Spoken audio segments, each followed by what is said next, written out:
you for coming. I wanted to let you know that we have not rehearsed this reading, but these are actors that I started earlier this year. I was making progress towards starting a theater company here in Tivoli, and I had two just fantastic gatherings of 15 local actors here in my back room. This was obviously before quarantine and COVID, and I was blown away by the, hello. I was blown away by the talent that was here. I mean, I've lived in New York and in Hollywood for a couple of decades, and the people that just happened to come together, many of which are here, and we have some new players too, just really blew me away. It felt like kind of a destiny thing, like, you know, everybody was kind of meant to be. So I wanted you to know that we have not rehearsed this reading. It really is a reading. Now, I'm a very grand director, and usually when I've done even just like a staged reading, people come to see it and it's like blocked and there's props and the actors really know, they're like, this isn't a reading, this is, because I rehearse it and it's got like all this stage movement and everything. But here we are in this time of you know, being safe and cautious. So my actors are pretty much cemented to these seats. Now, of course, it's not the way it would be done if we were doing the play, but I have a lot of faith in everybody here, and don't feel pressure, guys. So what I would like to do is just go around and just quickly just introduce the characters that everybody's playing. I don't know if you're familiar with Midsummer Night's Dream. It's fairies, it's lovers, it's kings and queens. It's like, it's a comedy, and it's also has like good spiritual message to it. But I just, here is our King Oberon. King Oberon. Yes. King of the fairies. He's the king of the fairies. Here is our queen of the fairies. Titania. And here we have, these are the mechanicals. They put on a play within the play. Who they are the workers of the community. They're like the weaver and the, what are your professions, people? Carpenter. Tailor, weaver, carpenter. What? Joiner. A joiner, okay. And? Flute. What if he doesn't, he's just like a young guy that's joined the troupe. I think he's unemployed, but. Right. So this is Bottom. And Bottom plays in the play within the play, he plays Pyramus, which you'll see. Mike, can you list all the roles? Yes, I am. I'm actually a royal mechanical and a fairy. I am Aegeus, a noble. I am two fairies, and I'm Peter Quince, the director of the mechanicals play. Yes, and he will be putting on the right hat. It's a big surprise for when he's the fairy. Where did you see it? My aunt gave it to me, who lived in Woodstock. Anyway. I am the moon. Oren is playing Robin Starveling. He's one of the mechanicals, and in the play, he's Moonshine. I cast my husband because I was really desperate. He's no, he's going to be good. And and what are all your parts, honey? I'm Madeline. I play a miscellaneous fairy, two other fairies, Cobweb and Mustard Seed. You play a lot of fairies. Yeah. I play the Philostrate. I play Snout, the lion, within the play. It's Snout the Joiner, who plays the lion. Snout the Joiner, who plays the lion. And I play, I think that's it. Yeah. Don't think I missed anyone. You got a lot of hats and things. Okay. Puck? This is our Puck? Yes. Hi, my name is Catherine Dickerson, and I will be playing Puck. And Puck is a shape-shifting, mischievous, imp-type puka fairy character in the play who interacts with everybody. And here we have, sometimes we have Flute, who also plays Thisbe in the play within the play. And as one of the lovers, Demetria. Yes. We've changed. Demetrius is now Demetria. So this is Demetria. And we have Lysander, another lover. Yes, and we have, these guys all get into different triangles and crisscrosses. Helena and Hermia. These are our lovers. They're the easy ones to keep track of. they're just their lovers, but they do fall in love with each other at different times in different ways. Here we have Queen Hippolyta. Hi, I'm Amanda. And Duke Theseus. Hello. They are on the verge of their wedding as we start this play. Normally before the audience comes we do this, but actors, can you stand up for a second? We got to do a little, it's kind of like a superstitious ritual thing. Can you stand up. Now, normally we would hold hands. Let's pretend we're holding hands. Just take a few, we'll hold hands and take a few breaths together. Okay, just center. Great. And then do the thing which we can't do because we can't touch hands, but you know where you all put our hands all together. And ready? Woo! All right. Okay. Perfect. A Midsummer's Night Dream by William Shakespeare. Action.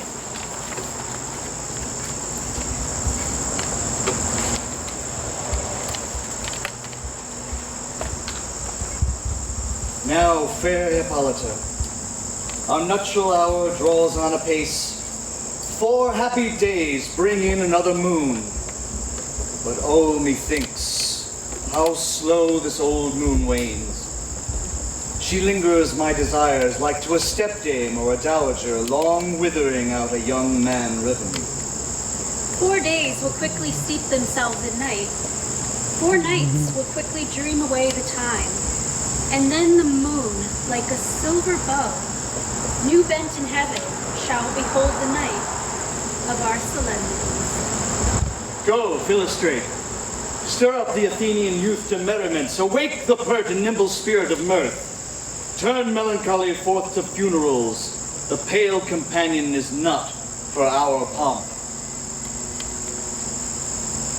Hippolyta, I wooed thee with my sword, and won thy love, doing thee injuries.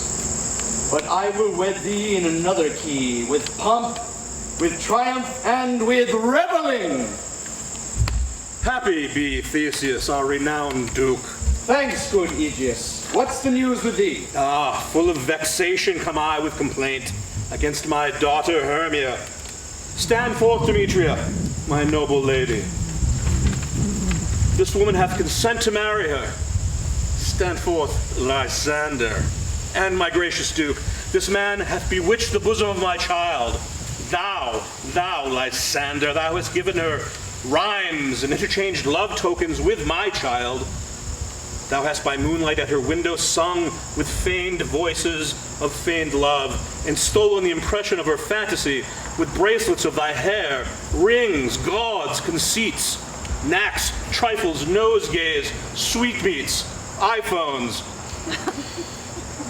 of strong prevailment, messages of strong prevailment in unhardened youth. With cunning hast thou filched my daughter's heart, turned her obedience, which is due to me, to stubborn harshness. And, my gracious Duke, be it so she will not here before your grace consent to marry with Demetria, I beg the ancient privilege of Athens.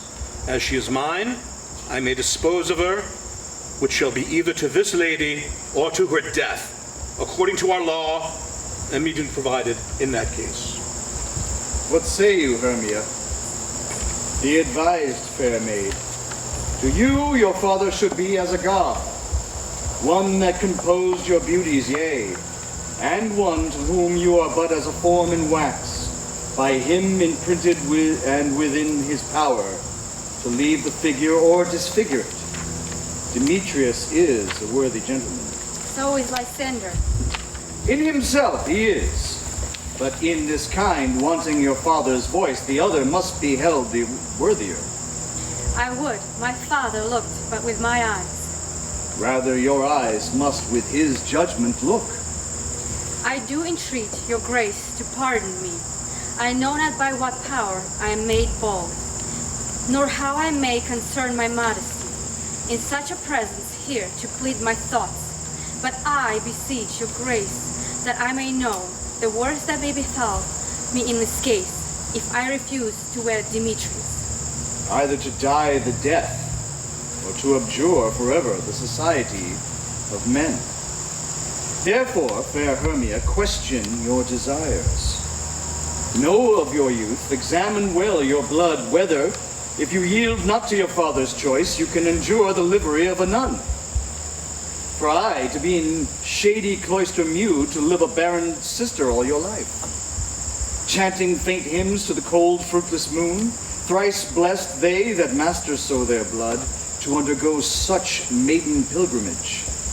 Be earthlier happy is the rose distilled than that which withering on the virgin thorn grows, lives, and dies in single blessedness. So will I grow, so live, so die, my lord. Or I will virgin pattern up unto his lordship, whose unwished yoke my soul consents not to give sovereignty. Take time to pause, and by the next new moon, the sealing day betwixt my love and me, for everlasting bond of fellowship, upon that day either prepare to die for disobedience to your father's will, or else to wed Demetrius as he would, or on Diana's altar to protest for austerity and single life. Relent, sweet Hermia, and Lysander, lead thy crazed title to my certain right. You have her father's love, Demetria. Let me have Hermia's. Do you marry him? Oh, scornful Lysander, true she hath my love, and what is mine my love shall render unto her. She is mine, and all of my right to her I do estate unto Demetria. I am, my lord, as well derived as he. As well possessed my love is more than his. My fortune every way is fairly ranked, if not with vantage, as Demetrius's. And which is more than all these boasts can be, I am beloved of beauteous Hermia. Why should not I then prosecute my right? Demetrius, I'll avouch it to his head, made love to Nader's daughter, Helena, and won her soul, and she, sweet lady, devoutly dotes in idolatry upon this spotted and inconsistent man. I must confess that I have heard so much, and with Demetrius thought to have spoke thereof. But being overfull of self-affairs, my mind did lose it. But Demetrius, come, and come, Aegeus. You shall go with me. I have some private schooling for you both. For you, fair Hermia, look you arm yourself to fit your fancies to your father's will, or else the law of Athens yields you up, which by no means we may extenuate, to death, or to a vow of single life. Come, my Hippolyta, what cheer, my love? Demetrius and Aegeus, go along. I must employ you in some business against our nuptial and confer with you of something nearly that concerns yourselves. With duty and desire we follow you. How now, my love? Why is your cheek so pale? How chance the roses there do fade so fast? Belike, for want of rain, which I could well beteem them from my tempest of eyes. Ay me, for aught that I could never read, could ever hear by tale or history. The course of true love never did run smooth, but either it was different in blood. O cross, too high to be enthralled too low. Or else misgraphed in the respective years. O spite, too old to be engaged too young. Or else it stood upon the choices of friends. O hell, to choose love by another's eyes. Or, if there were a sympathy in choice, war, death, sickness did lay siege to it, making it a momentary as a sound, swift as a shadow, short as any dream, brief as the lightning in the coiled night, that in a spleen unfolds both heaven and earth. And ere a man hath power to say, behold, the jaws of darkness do devour it up, so quick bright things come to confusion. If then true lovers have been ever crossed, it stands as an edict in destiny. Then let us teach our trial patience, because it is a customary cross, and due to love as thoughts and dreams and sights, wishes and tears for fancy follies. A good persuasion. Therefore, hear me, Hermia. I have a widow aunt, a dowager, of great revenue, and she hath no child. From Athens, in her house remote 7 leagues. and she respects me as her only son. There, gentle Hermia, may I marry thee. And to that place the sharp Athenian law cannot pursue us. If thou lovest me then, steal forth thy father's house tomorrow night, and in the wood, a league without the town, where I did meet thee once with Helena, to do observance to a month, to a morn of May. There will I stay for thee. My good Lysander, I swear to thee by Cupid's strongest bow, by his best arrow with the golden head, by the simplicity of Venus's doves, by that which keeneth souls and prospers loves, and by that fire which burned the Carthage queen, when the false Trojan under sail was seen, by all the vows that ever men have broke, in number more than ever women spoke. In that same place thou hast appointed me, tomorrow truly will I meet with thee. Keep promise, love. Look, here comes Helena. Godspeed, fair Helena, fair the way. Call you me fair? That fair again unsaid. Demetria loves your fair. Oh, happy fair! Your eyes are like lodestars, and your tongue is sweet air, more tunable than a lark to a shepherd's ear. When wheat is green, when hawthorn buds appear, sickness is catching. Oh, were favor so. Yours I would catch, fair Hermia, ere I go. My ear should catch your voice, my eye your eye, my tongue should catch your tongue's sweet melody. Were the world mine, Demetria being baited, the rest I'd give to you to be translated. Oh, teach me how you look, and with what art you sway the motion of Demetria's heart. I frown upon him, yet he loves me still. Oh, that your frowns would teach my smiles such skill. I give him curses, yet he loves me more. Oh, that my prayers could such affection move. The more I hate, the more he follows me. The more I love, the more he hateth me. His folly, Helena, is not a fault of mine. None but your beauty would that fault be mine. Take comfort. He no more shall see my face. Lysander and myself will fly this place. Before the time I did Lysander see, seemed Athens as a paradise to me. Oh, then, what graces in my love do dwell, that hath turned a heaven unto hell. Helen, to you our minds we will unfold. Tomorrow night, when Phoebe doth behold her silver visage in the watery glass, decking with liquid pearl and bladed grass, a time that lovers' flights doth still conceal, through Athens' gates have we devised to steal. And in the wood, where often you and I, upon a faint primrose bed, will want to lie, emptying our bosoms of their counsel sweet, there my Lysander and myself shall meet. And thence from Athens turn away our eyes, to seek new friends and stranger companies. Farewell, sweet playfellow, pray thou for us, and good luck grant thee thy Demetria. Keep word, Lysander, we must starve our sight from love's food till morrow deep midnight.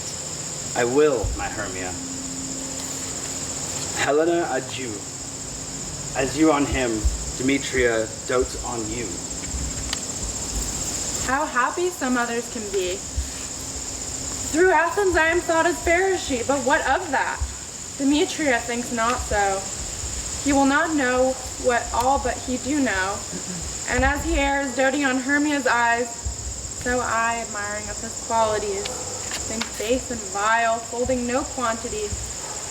Love can transpose form to dignity. Love looks not with these eyes, but with the mind. And therefore is winged Cupid painted blind. Nor hath love's mind of any judgment taste, wings and no eyes figure unheedy haste. And therefore is love said to be a child, because in choice he is left so often beguiled, as waggish boys in games themselves forswear. So the boy love is perjured everywhere. For ere Demetria looked on Hermia's eye, he hailed down oaths that he was only mine. And when this hail some heat from Hermia felt, so he dissolved, and showers of oaths did melt. I will go tell him of fair Hermia's plight. Then to the wood will he tomorrow night pursue her, and for this intelligence, if I have thanks, it is a dear expense, but herein meant to enrich my pain, to have his sight thither and back again.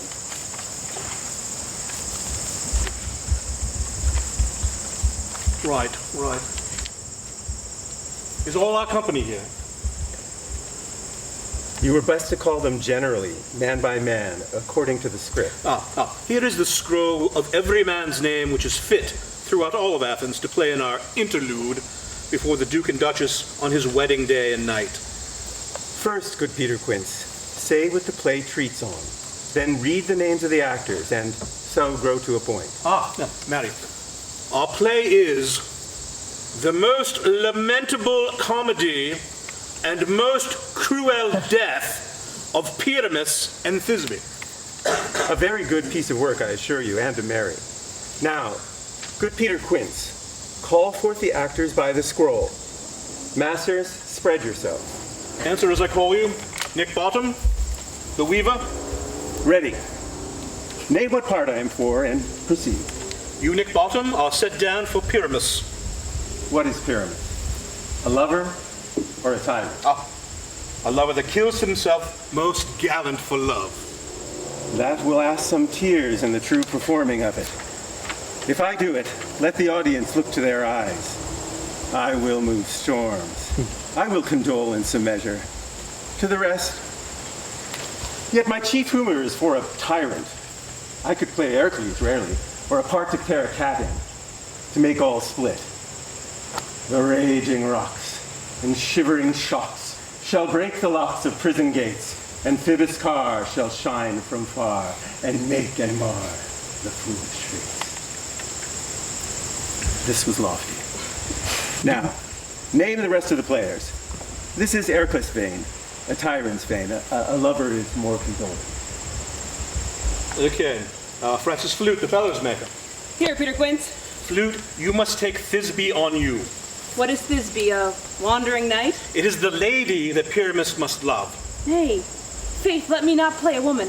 I have a beard coming. That's all one. You shall play in the mask, and you may speak as small as you will.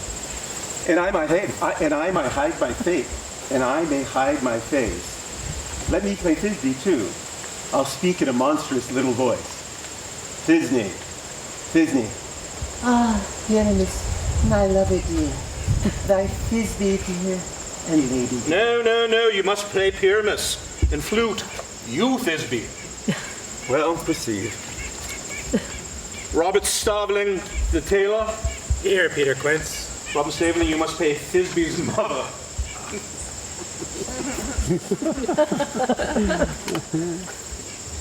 Tom Snout, the tinker. I almost said stinker. The tinker. It's you. That's I'm right. playing myself? Okay. You're actually also Tom Snout. Peter Quince. You. Pyramus' father. Myself, Thisbe's father. Snug the joiner. You the lion's part, and I hope here is a play fitted. Have you the lion's part written? Pray you, if it be, give it to me, for I am slow of study. You may do it extempore, for it's nothing but roaring. Let me play the lion too. I will roar that I will do any man's heart good to hear me. I will roar that I will make the Duke say, let him roar again. Let him roar again. And you should do it too terribly. You would frighten the Duchess and the ladies, and they would shriek, and they were enough to hang us all.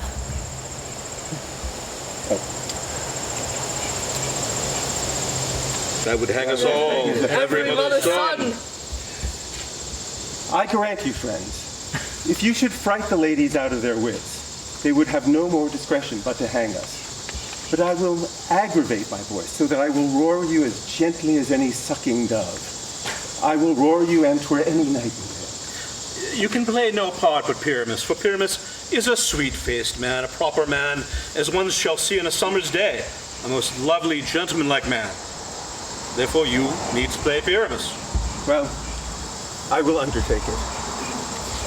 What beard were I best to play in? Why, what you will. I will discharge it in either your straw-colored beard, your orange tawny beard, your purple grain beard, or French crown-colored beard, your perfect yellow. Some of your French crowns have no hair at all, and then you will play barefaced. But, masters, here are your parts.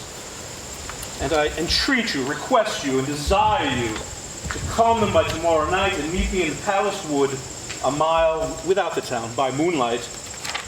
There we will rehearse, and if we meet in the city, we shall be dogged with company, our devices known. In the meantime, I will draw a bill of properties such as our play wants. I pray you not fail me. We will meet, and there we may rehearse most obscenely and courageously. Take pains. Be perfect. Adieu. At the Duke's Oak, we meet. Enough. Hold or cut bowstrings.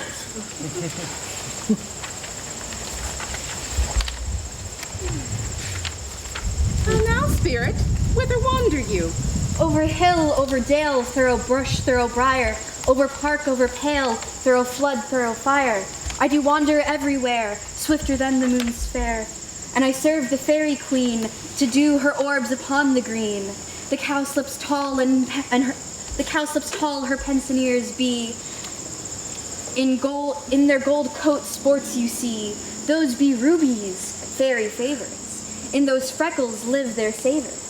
I must go seek some dewdrops here, and hang a pearl in every cowslip's ear. Farewell, thou lob of spirits, all be gone. Our queen and our elves come here anon. The king doth keep his revels here tonight. Take heed the queen not come within his sight. For Oberon is passing fell and wrath, because she has her attendant, hath a lovely boy stolen from an Indian king, and she never had so sweet a changeling. And jealous Oberon would have the child knight of his train to trace the forests wild. But she perforce withholds the loved boy, crowns him with flowers, and makes him all her joy.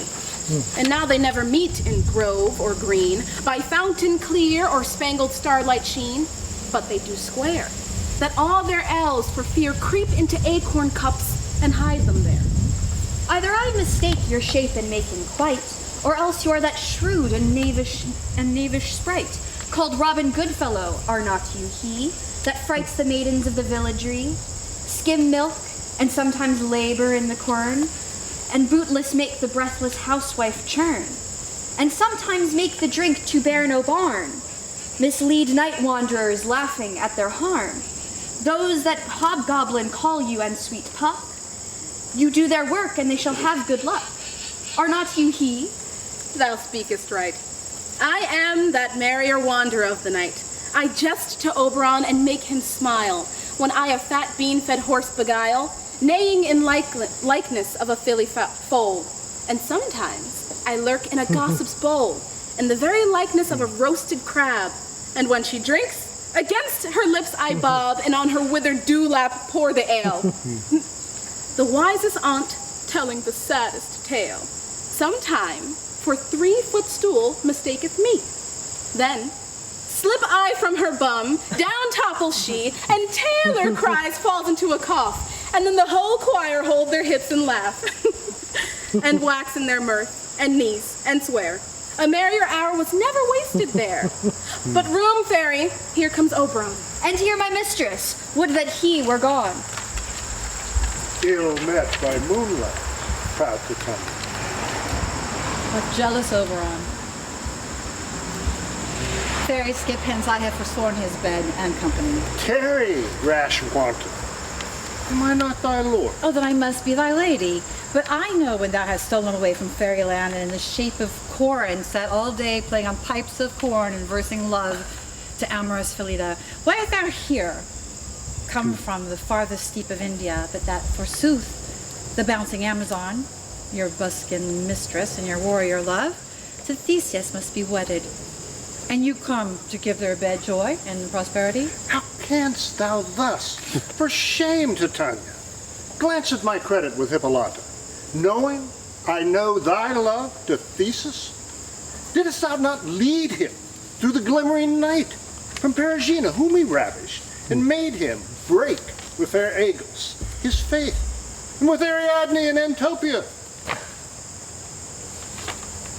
These are the forgeries of jealousy.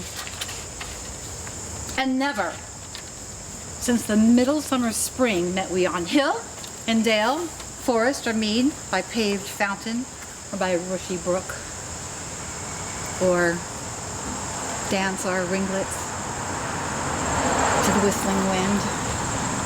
But with thy brawls thou hast disturbed our sport.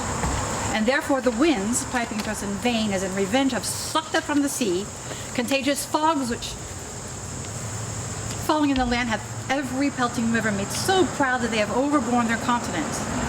The ox has therefore stretched his yoke in vain. The plowman lost his sweat, and the green corn hath rotted ere his youth attained a beard. The fold stands empty in the drowned field, and the crows are fatted with the murrain flock. The 9 men's moors is filled up with mud, and the quaint mazes in the wanton green, for lack of tread, are indistinguishable. The human mortals, they want their winter here. No night is now with hymn or carol blessed. Therefore the moon, the governess of floods, pale in her anger, washes all the air that rheumatic diseases do abound, and through this distemperature we see the seasons alter. Hoary-headed frost fall in the fresh lap of the crimson rose, and the old hymn's thin and icy crown, an odorous chaplet of sweet summer buds is in mockery set. The spring, the summer, the childing autumn, the angry winter change their wonted liveries and mazed world by their increase. Their wonted liveries, and the mazed world by their increases now knows not which is which, and this same progeny of evils comes from our debate, from our dissension. We are the parents and original. Do you amend it then? It lies in you. Why should Titania cross her over? I do but beg a little changeling boy to be my henchman. Set your heart at rest. The fairyland buys not the child of me. His mother was votress of my order, and in the spiced Indian air by night, full often hath she gossiped by my side, and sat with me on Neptune's yellow sands, marking the embarked traders on the flood, when we have laughed to see the sails conceive, and grow big-bellied with the wanton wind, which she, with pretty and with swimming gait, following her womb, then rich with my young squire, would imitate and sail upon the land and fetch me trifles and return again, as from a voyage rich with merchandise. But she, being mortal, of that boy did die. And so for her sake, I will not part with him. How long within this wood intend you stay? Perchance, till after Theseus' wedding day. If you will patiently dance in our round and see our moonlight revels, go with us. If not, shun me. I will square your haunts. Give me that boy, and I will go with thee. Not for thy fairy kingdom. Fairies away, we shall chide downright, if I longer stay. Well, go thy way. Thou shalt not from this grove till I torment thee for this injury. My gentle Puck, come here. Thou rememberest, since once I sat upon a promontory and heard a mermaid on a dolphin's back, uttering such dulcet and harmonious breath that the rude sea grew civil at her song. And certain stars shot madly from their spears to hear the sea maid's music. I remember. That very time I saw, but thou couldst not, flying between the cold moon and earth, Cupid all armed. A certain aim he took at a fair vestal throned in the rest, and loosed his love shaft smartly from his bow, as it should pierce 100,000 hearts. And I saw young Cupid's fiery shaft quenched in the chaste beams of the watery moon. And the imperial votress passed on in maiden meditation, fancy-free, yet marked eye where the arrow fell. It fell upon a little western flower, before milk white, but now purple with love's wound. And maidens call it love and idleness. Now fetch me that flower. The herb I showed you once, the juice of it on sleeping eyelids laid, will make man or woman madly dote upon the next live creature that it sees. Fetch me that herb, and be thou here again ere the Leviathan can swim a league. I'll put a girdle around the earth in 40 minutes. Having once this juice, I'll watch Titania while she sleep, and drop the liquor of it in her eyes. The next thing she sees when waking looks upon, be it lion or bear or wolf or bull or meddling monkey or busy ape, she shall pursue it with the soul of love. And ere I take this charm off her sight, which I can do with another herb, I will make her render up her love to me. But who comes? I am invisible, and I will overhear their conference. I love thee not, therefore pursue me not. Where is Lysander and fair Hermia? The one I'll slay, the other slayeth me. Thou toldst me they were stolen unto this wood, and here am I, wood within this wood, because I cannot meet my Hermia. Hence, get thee gone, and follow me no more. You draw me, you hard-hearted adamant, but yet you draw not iron, for my heart is as true as steel. Leave you your power to draw, and I shall have no power left to follow you. Do I entice you? Do I speak you fair? Or rather, do I not in plainest truth tell you I do not, nor I cannot love you? And even for that I do love you the more. I am your spaniel. And Demetria, the more you beat me, I will fawn on you. Use me but as your spaniel. Spurn me. Strike me. Neglect me. Lose me. Only give me leave, unworthy as I am, to follow you. What worser place can I beg for your love, and yet a place of high respect with me, than to be used as your dog? Tempt not too much the hatred of my spirit, for I am sick when I look on thee. And I am sick when I look not on you. You do impeach your modesty too much, to leave the city and commit yourself into the hands of one that loves you not, to trust the opportunity of night and the ill counsel of this desert place with the rich worth of your virginity. Your virtue is my privilege, for that it is not night when I do see your face. Nor doth this wood lack worlds of company, for you in my respect are all the world. Then how can it be said that I am alone, when all the world is here to look on me? I'll run from thee, and hide me in the brakes, and leave thee to the mercy of the wild beasts. The wildest hath not such a heart as you. Run when you will. The story shall be changed. Apollo flies, and Daphne holds the chase. The dove pursues the griffin. The mild hind makes speech to catch the tiger.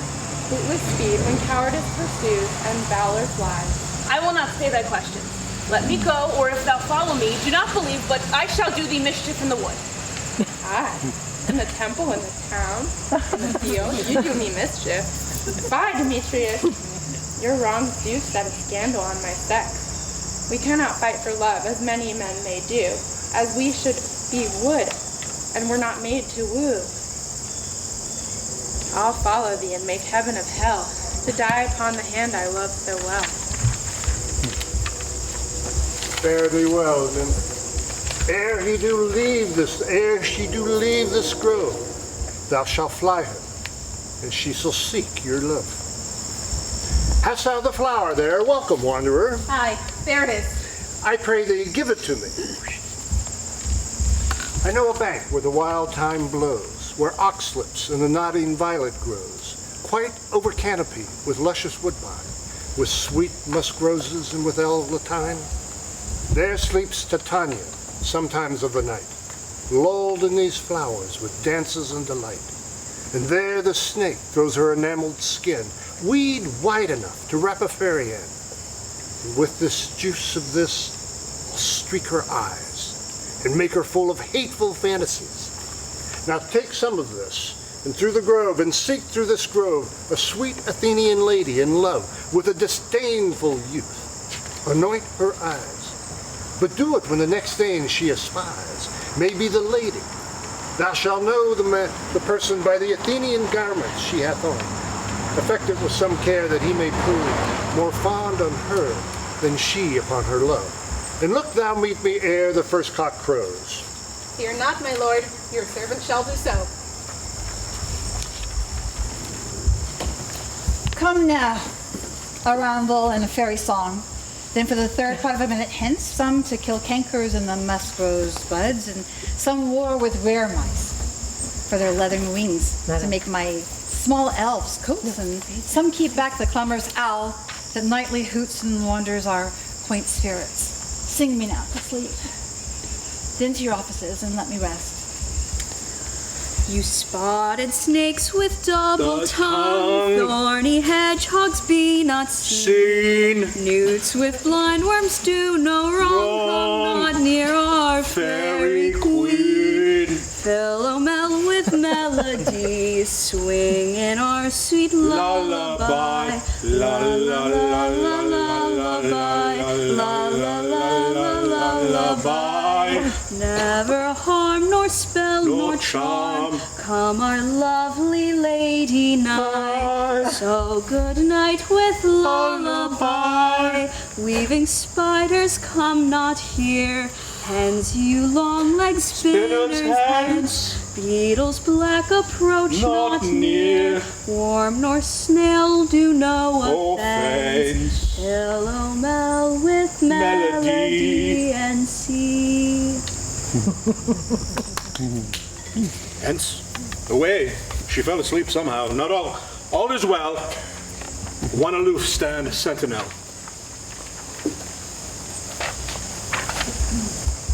What thy sees when thou dost wake, do it for thy true love's sake. Love and languish for his sake. Be it ounce or cat or bear, pard or boar with bristled hair. In thy eye thou shalt appear. When thou wakest, it is thy dear. Wake when some vile thing is near.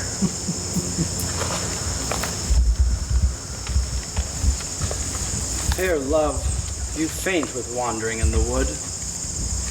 And to speak troth, I may have forgot our way. We'll rest us, Hermia, if you think it good, and tarry for the comfort of the day. Be it so, Lysander. Find you out of bed, for I upon this bank will rest my head. One turf shall serve as pillow for us both. One heart, one bed, two bosoms, and one troth. Nay, good Lysander, for my sake, my dear, lay further off yet, do not lie so near.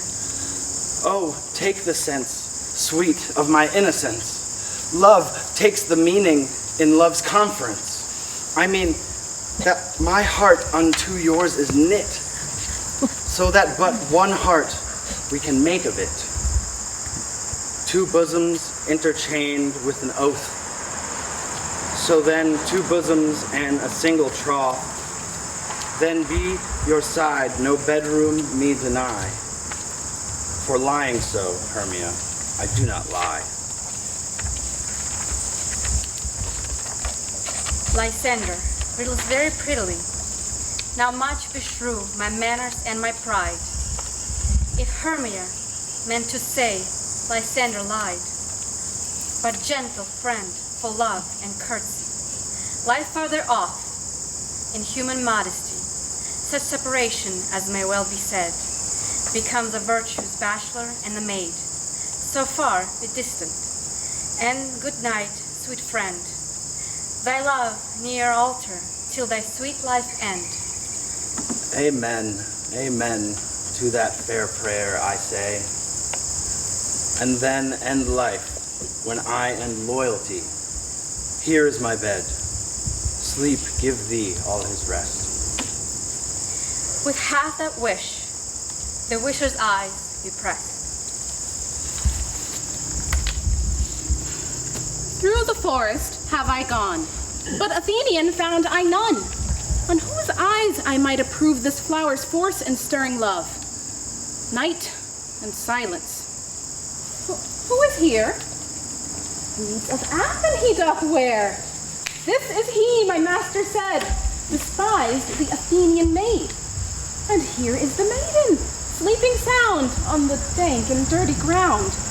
Pretty soul, she durst not lie near this lack love, this kill courtesy. Churl, upon thy eyes I will throw all the power of this charm doth owe. When thou wakest, let love forbid, sleep in his seat on thy eyelid. So, awake when I am gone, for now I must to Oberon. Stay, though thou still speaking. I charge thee hence, and do not haunt me thus. Will thou darkling leave me? Do not so. Stay on thy peril. I alone will go. Oh, I'm out of breath in this fond chase. The more my prayer, the lesser is my grace. Happy is Hermia, wherever so she lies, for she hath blessed and attractive eyes. How came her eyes so bright? Not with salt tears. If so, my eyes are oftener washed than hers. No. I am as ugly as a bear. For beasts that meet me run away for fear, therefore no marvel though Demetrius do, as a monster, fly my presence does. What wicked and disassembling glass of mine made me compare with Hermia's fiery eyne? Who is here? Lysander on the ground.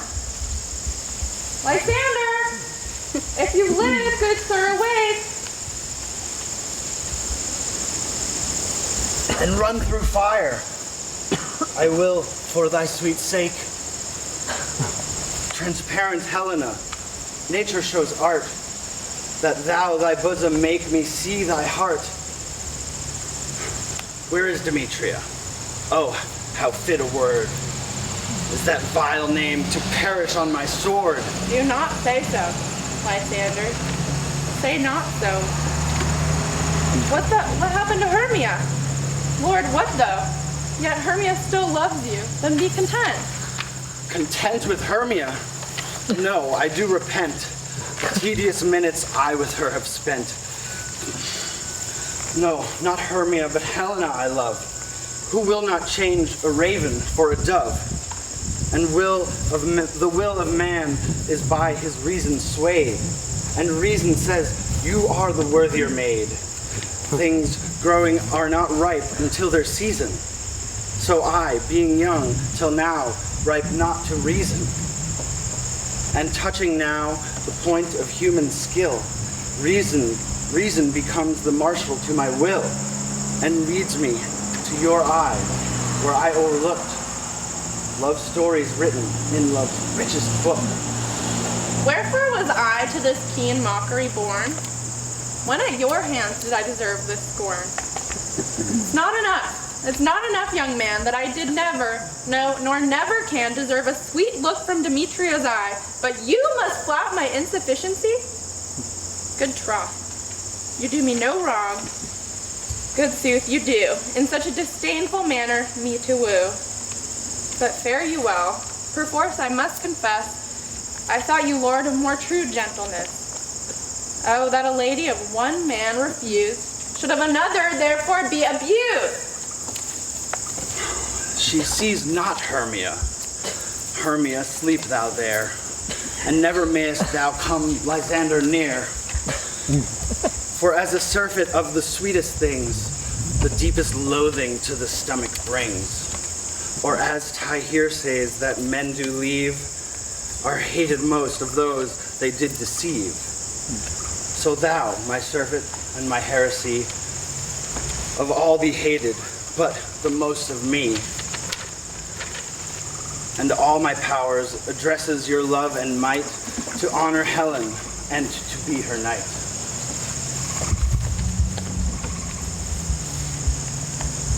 Help me, Lysander, help me. Do thy best to pluck this crawling serpent from my breast. Eye me for pity. What a dream was here. Lysander, look how I do quake with fear. Methought a serpent ate my heart away, and you sat smiling at his cruel prey. Lysander, what, removed? Lysander, Lord, what out of hearing? Gone? No sound? No word? Alas, where are you? Speak, and if you hear, speak of all loves. I swoon almost with fear. No? Then I will perceive you on a high.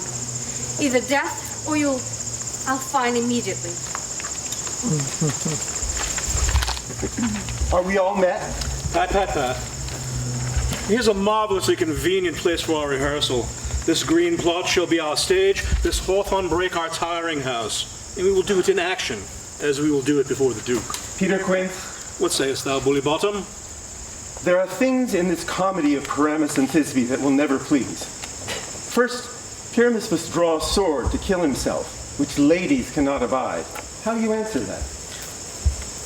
By your liking, a parlous fear. I believe we must leave killing out when all is done. Not a whit. I have a device to make all well. Write me a prologue, and let the prologue seem to say we will do no harm with our swords, and that Pyramus is not killed indeed. And for the better assurance, tell them that I, Pyramus, am not Pyramus, but Bottom the Weaver. This will put them out of fear. Well, we will have such a prologue. And it shall be written in 8 and 6. No, make it 2 more. Let it be written in 8 and 8. Will not the ladies be afeard of the lion? I fear it, I promise you. Masters, you ought to consider with yourself. To bring in, God shield us, a lion among ladies is a most dreadful thing. For there is not a more fearful wild fowl than your lion living, and we ought to look to it. Therefore, another prologue must tell he is not a lion. Nay, you must name his name, and half his face must be seen through the lion's neck, and he himself must speak through, saying thus or to the same defect. Ladies, or fair ladies, I would wish you, or I would request you, or I would entreat you not to fear, not to tremble, my life for yours.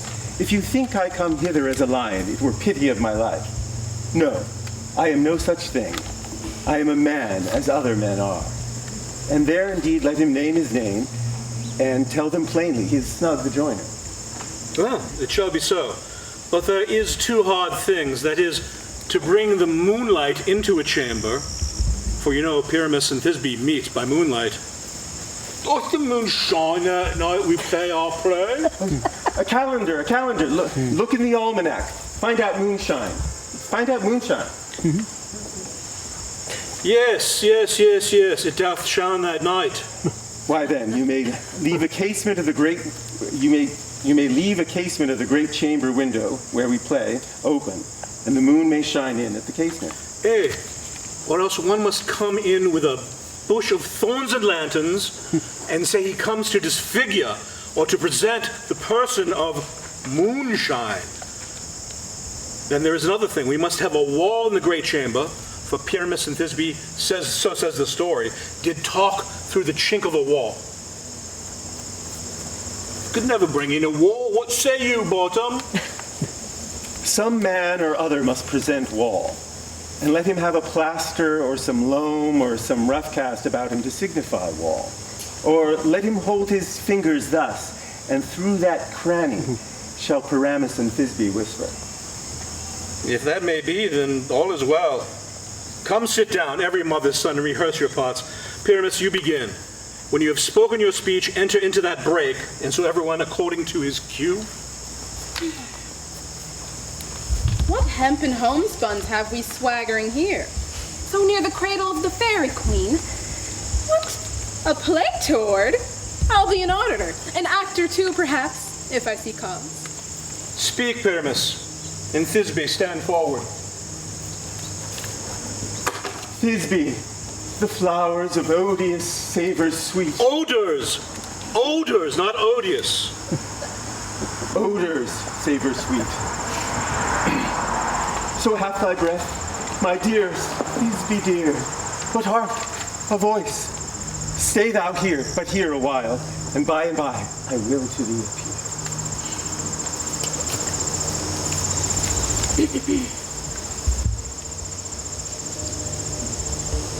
Must I speak now? I marry you. You must, for you understand, he goes but to see a noise that he heard, and is to come again. Most radiant Pyramus, most lily white of hue, of color like the red rose on a triumphant briar, most brisky juvenile, eke most lovely Jew, as truest horse that yet would never tire, I'll meet thee, Pyramus, at Ninny's tomb. Ninnis's tomb, Ninnis's tomb. Why must you not speak that yet?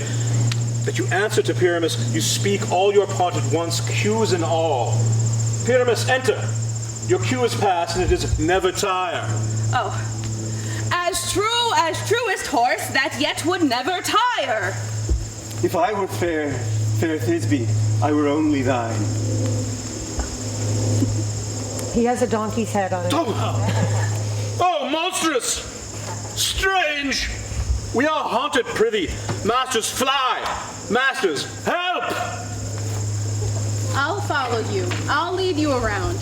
Through bog, through bush, through brake, through briar. Sometime a horse I'll be. Sometime a hound, a hog, a headless bear. Sometime a fire. And neigh and bark and grunt and roar and burn like horse, hound, hog, bear, fire at every turn. Well, why do they run away? This is a knavery of them to make me afeard. Oh, what have those changed? What do I see on thee? What do you see? You see an ass head of your own, do you? Bless thee, bottom, bless thee. Thou art translated. I see their knavery. This is to make an ass of me, to fright me if they could. But I will not stir from this place, do what they can. I will walk up and down here and I will sing, if they shall hear that I am not afraid. The ouzel cock so black of hue, with orange tawny bill. The throstle with his notes so true, the wren with little quill. What angel wakes me from my sleep? The finch, the sparrow, and the lark, the plain song cuckoo gray, whose note full many a man doth mark, and ne'er dares not answer nay. For who indeed would set his wit to so foolish a bird? Who would give the bird the lie, though he cry cuckoo, never so? I pray thee, gentle mortal, sing again. Mine ear is much enamored of thy note. So is mine eye enthralled to thy shape, and thy fair virtue's force. For force doth move me on the first view to say, no, to swear, I love thee. Methinks, mistress, you should have little reason for that. Yet to say the truth, reason and love keep little company together nowadays. The more the pity, that some honest neighbors will not make them friends. Nay, I can bleat upon occasion. Thou art as wise as thou art beautiful. Not so, neither. But if I had enough wit to get out of this wood, I would serve mine own turn. Out of this wood, do not desire to go. Thou shalt remain here whether thou wilt or no. I am a spirit of no common rate. The summer still doth tend upon my state, and I do love thee. Therefore go with me. I will give thee fairies, 3 fairies to attend on thee, and thou shalt fetch thee jewels from the deep, and sing while thou art on pressed flowers dost sleep. And I will purge thy mortal grossness, so that thou shalt like an airy spirit go. Bees bobbin, cobweb, mote, and mustard seed. Ready. And I. And I. And I. Where shall we go? Be kind to this gentleman. Hop in his walks and gambol in his eyes. Feed him with apricots and dewberries, with purple grapes, green figs and mulberries, and the honey bags still from the bumblebees. And for night tapers, crop their waxen thighs and light them at the fiery glowworm's eyes to have my love. to bed and to arise and pluck the wings from painted butterflies to fan the moonbeams from his sleeping eyes. Nod to him, elves, and do him courtesies. Hail, mortal! Hail! Hail! Hail! I cry your worship's mercy heartily. I beseech your worship's name. Cobweb. I shall desire more acquaintance of you, good Master Cobweb. If I cut my finger, I shall make bold with you. Your name, honest gentleman? Peas Blossom. I pray you, commend me to Mistress Squab, your mother, and to Master Peascod, your father. Good Master Peasblossom, I shall desire more acquaintance of you too. Your name, I beseech you, sir? Mustard seed. Oh, good Master Mustard Seed, I know your patience well. That same cowardly, giant-like oxbeef hath devoured many a gentleman of your house. I promise you, your kindred hath made my eyes water ere now. I desire of you more acquaintance, good Master Mustard Seed. Come, wait upon him, lead him to my bower. The moon, methinks, looks with watery eye, and when she weeps, weeps every little flower, lamenting some enforced chastity. Tie up my lover's tongue, bring him silently. The bower. Intermission. Now there will be like a 10-15 minute. I just want to make one quick announcement that I didn't make before, and I really think it's important, is that there's somebody here that was in my original theater company in the 1980s, and I'm thrilled that they came all the way from Connecticut to play Bottom. Richie's always been one of my very favorite performers, and I'm just like, every single time I've done, I'm trying to get him to come. And this one I got him because they said, you can play Bottom, and he was like, I'm going to figure it out. And also I have two very new players right here, my cat, my Chuck, and they just came on board like 2 days ago. I was stuck. I didn't know what I was going to do. And so I just wanted to point that out before we continue. Okay. And here we are in Titania's bower. I wonder if Titania be awake. Then, what it was that next came in her eyes, which she must dote on in extremity. Here comes my messenger. How now, mad spirit? What night rule now about this haunted grove? My mistress with a monster is in love. Near to her close and consecrated bower, while she was in her dull and sleeping hour, a crew of patches, rude mechanicals, that work for bread upon Athenian stalls, were met together to rehearse a play, intended for great Theseus' nuptial day. The shallowest, thick skin of that barren sort, who Pyramus presented in their sport, forsook his scene and entered it a break, when I did him at this advantage take. An ass's knoll I fixed upon his head. Anon his Thisbe must be answered, and forth my mimic comes. When they him spy as wild geese that the creeping fowler eye or russet-pated chose many in sort, rising and cawing at the gun's report, sever themselves and madly sweep the sky, so at his sight away his fellows fly. And at our stamp, here o'er and o'er one falls, he murder cries, and help from Athens calls. Their sense thus weak, lost with their fears thus strong, made senseless things begin to do them wrong. For briars and thorns about their peril snatch, some sleeves, some hats, from yielders all things catch. I led them on this distracted fear, and left sweet Pyramus translated there. When in that moment, so it came to pass, Titania waked, and straightway loved an ass. This falls out better than I could devise. But hast thou thus yet latched the Athenians' eyes with the love juice as I bid thee do? I took him sleeping, that is finished too, and the Athenian woman by his side, that when he waked, of force she must be eyed. Stand close. This is the same Athenian. This is the woman, but this is not the man. Why rebuke you him that loves you so? Lay breath so bitter on your bitter foe. Now I might chide, but I should use thee worse, for thou I fear, has given me a cause to curse. If thou hast slain Lysander in his sleep, being o'ershoes in blood, plunge in the deep, and kill me too, the sun was not so true unto the day, as he to me would have stolen away. From sleeping Hermia, I'll believe as soon this whole earth may be bored, and the moon may through the center creep, and so displease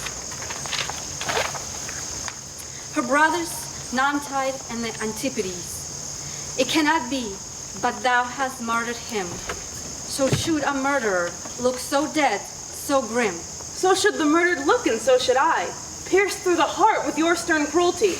Yet you, the murderer, look as bright, as clear, as yonder Venus in her glimmering sphere. What's this to my Lysander? Where is he? Ah, good Demetria, wilt thou give him me? I'd rather give his carcass to my hounds. How dog, how cur, thy diversely past the bounds of maiden's patience. Hast thou slain him then? Henceforth be never numbered among men. Oh, one still true, even for my sake, darst thou have looked upon him being awake. And hast thou killed him sleeping? O brave touch! Could not a worm, an adder, do so much? And adder did it, for with double tongue, than thine, thou serpent, never adder slung. You spend your passion on a misprized mood. I am not guilty of Lysander's blood, nor is he dead, for aught I can tell. I pray thee, tell me then that he is well.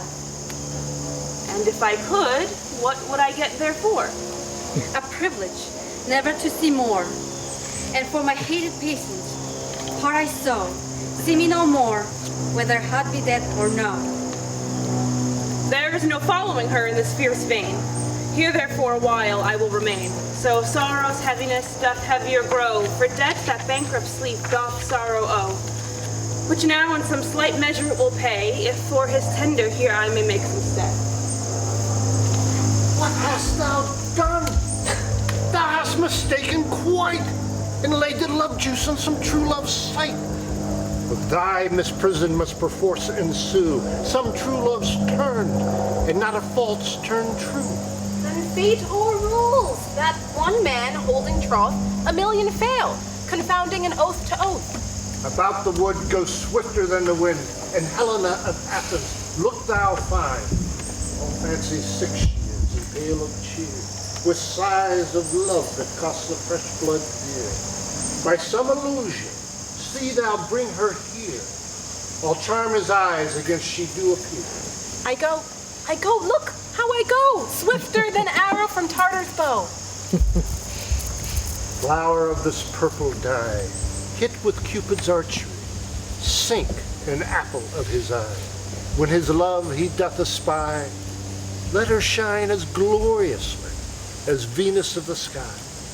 When thou wakest, if she be by, beg for her for remedy.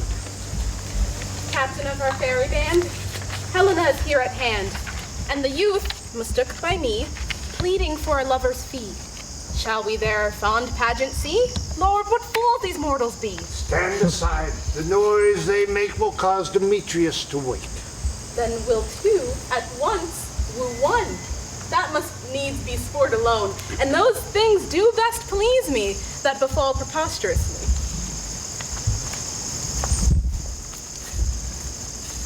Why should you think that I should woo and scorn? Scorn and derision never come in tears. Look, when I vow, I weep, and vows so born.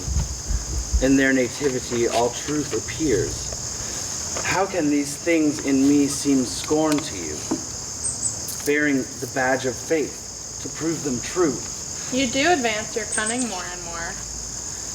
Oh, when truth kills truth. Oh, devilish holy fray. These vows are Hermia's. Will you give her over? Weigh oath with oath, and you will nothing weigh. Your vows to her and me put in two scales will even weigh both as light as tails. I had no judgment when to her I swore. Nor none in my mind now you give her over. Demetria loves her. He loves not you. Oh, Helena! Goddess, nymph, perfect, divine! To what, my love, shall I compare thine eye? Crystal is muddy. Oh, how ripe in show thy lips, those kissing cherries tempting grow. That pure congealed white high Taurus snow, fanned with the eastern wind, turns to crow when thou holdst up thy hand. Oh, let me kiss this princess of pure white, this seal of bliss. Oh, spite, oh how! I see you are all bent to set me against for your merriment. If you were civil and knew courtesy, you would not do me this much injury. Can you not hate me, as I know you do? But must you join in souls to mock me too? If you were men you are in show, you would not use a gentle lady so, to vow and swear and super praise my heart, when I'm sure you hate me with all your heart.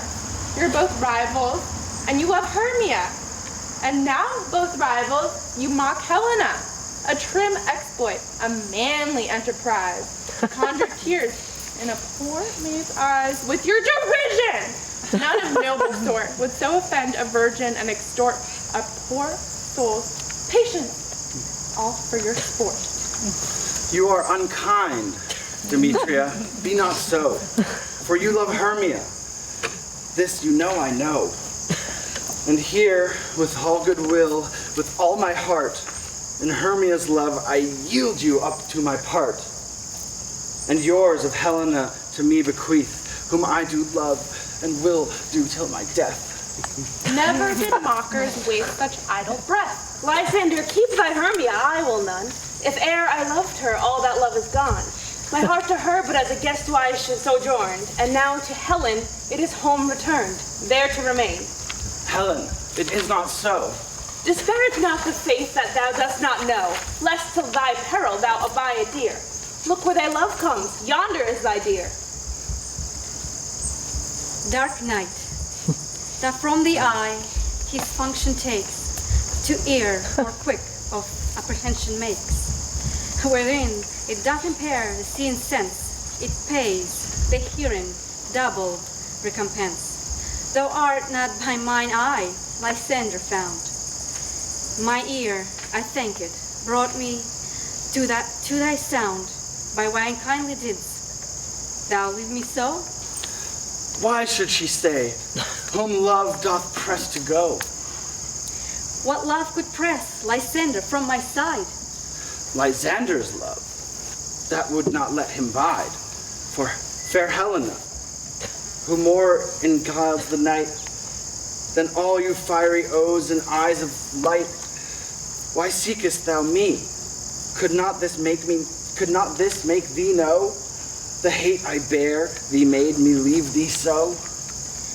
You speak not as you think. It cannot be. Wow, she is one of this confederacy. Now I perceive they have conjoined all three to fashion this false sport in spite of me.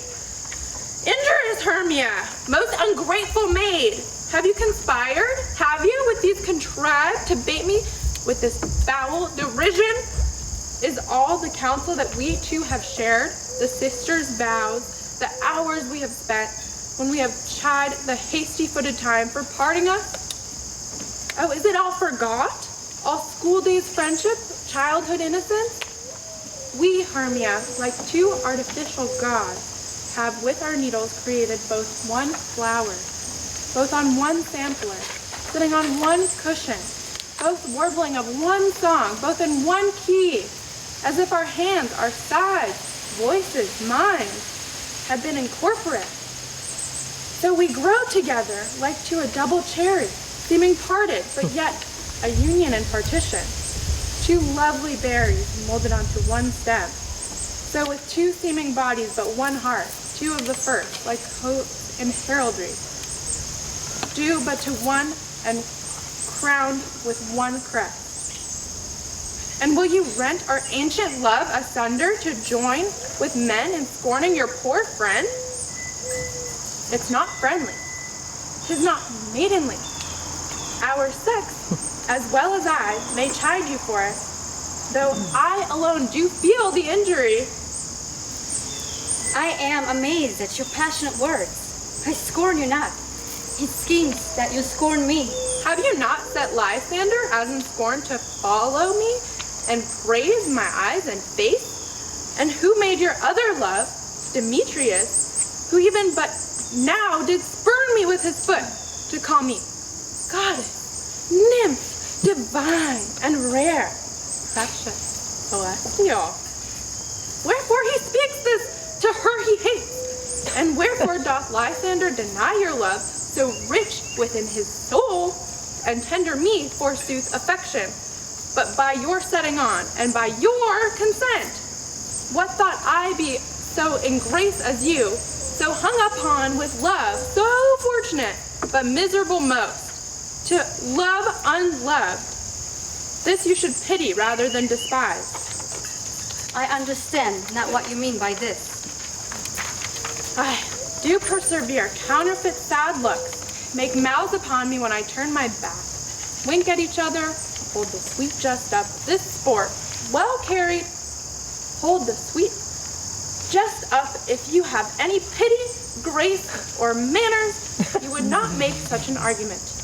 But fare ye well, 'tis partly my own fault, which death or absence soon shall remedy. Stay, gentle Helena.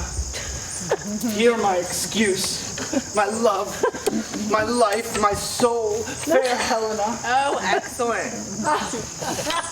Sweet, do not scorn me so. If she cannot entreat, I can compel.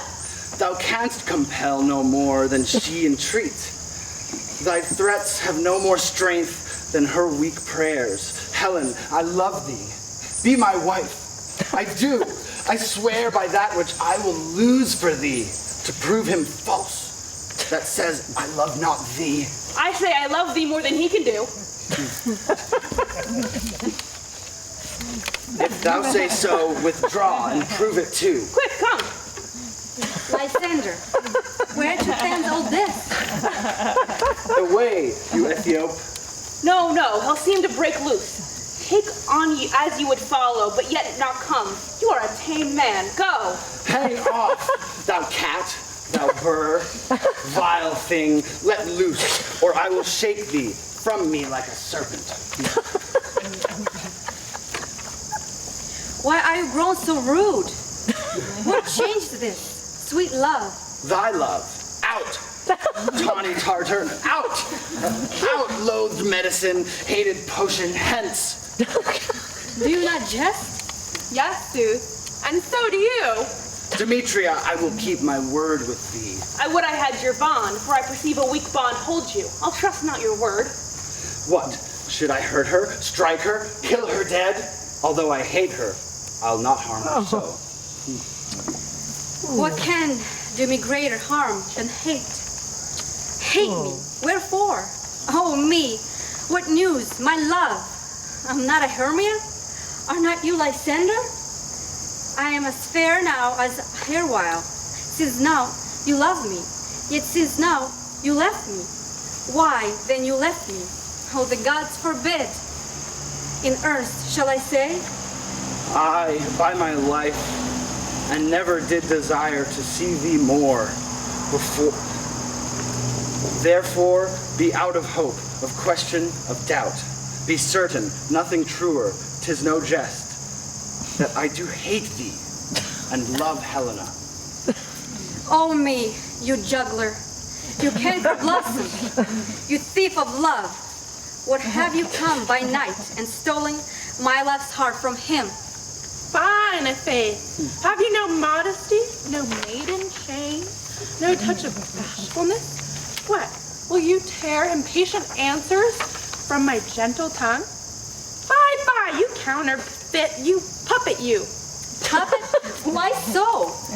Aye, that goes the game. Now I perceive that she hath made compare between our statures.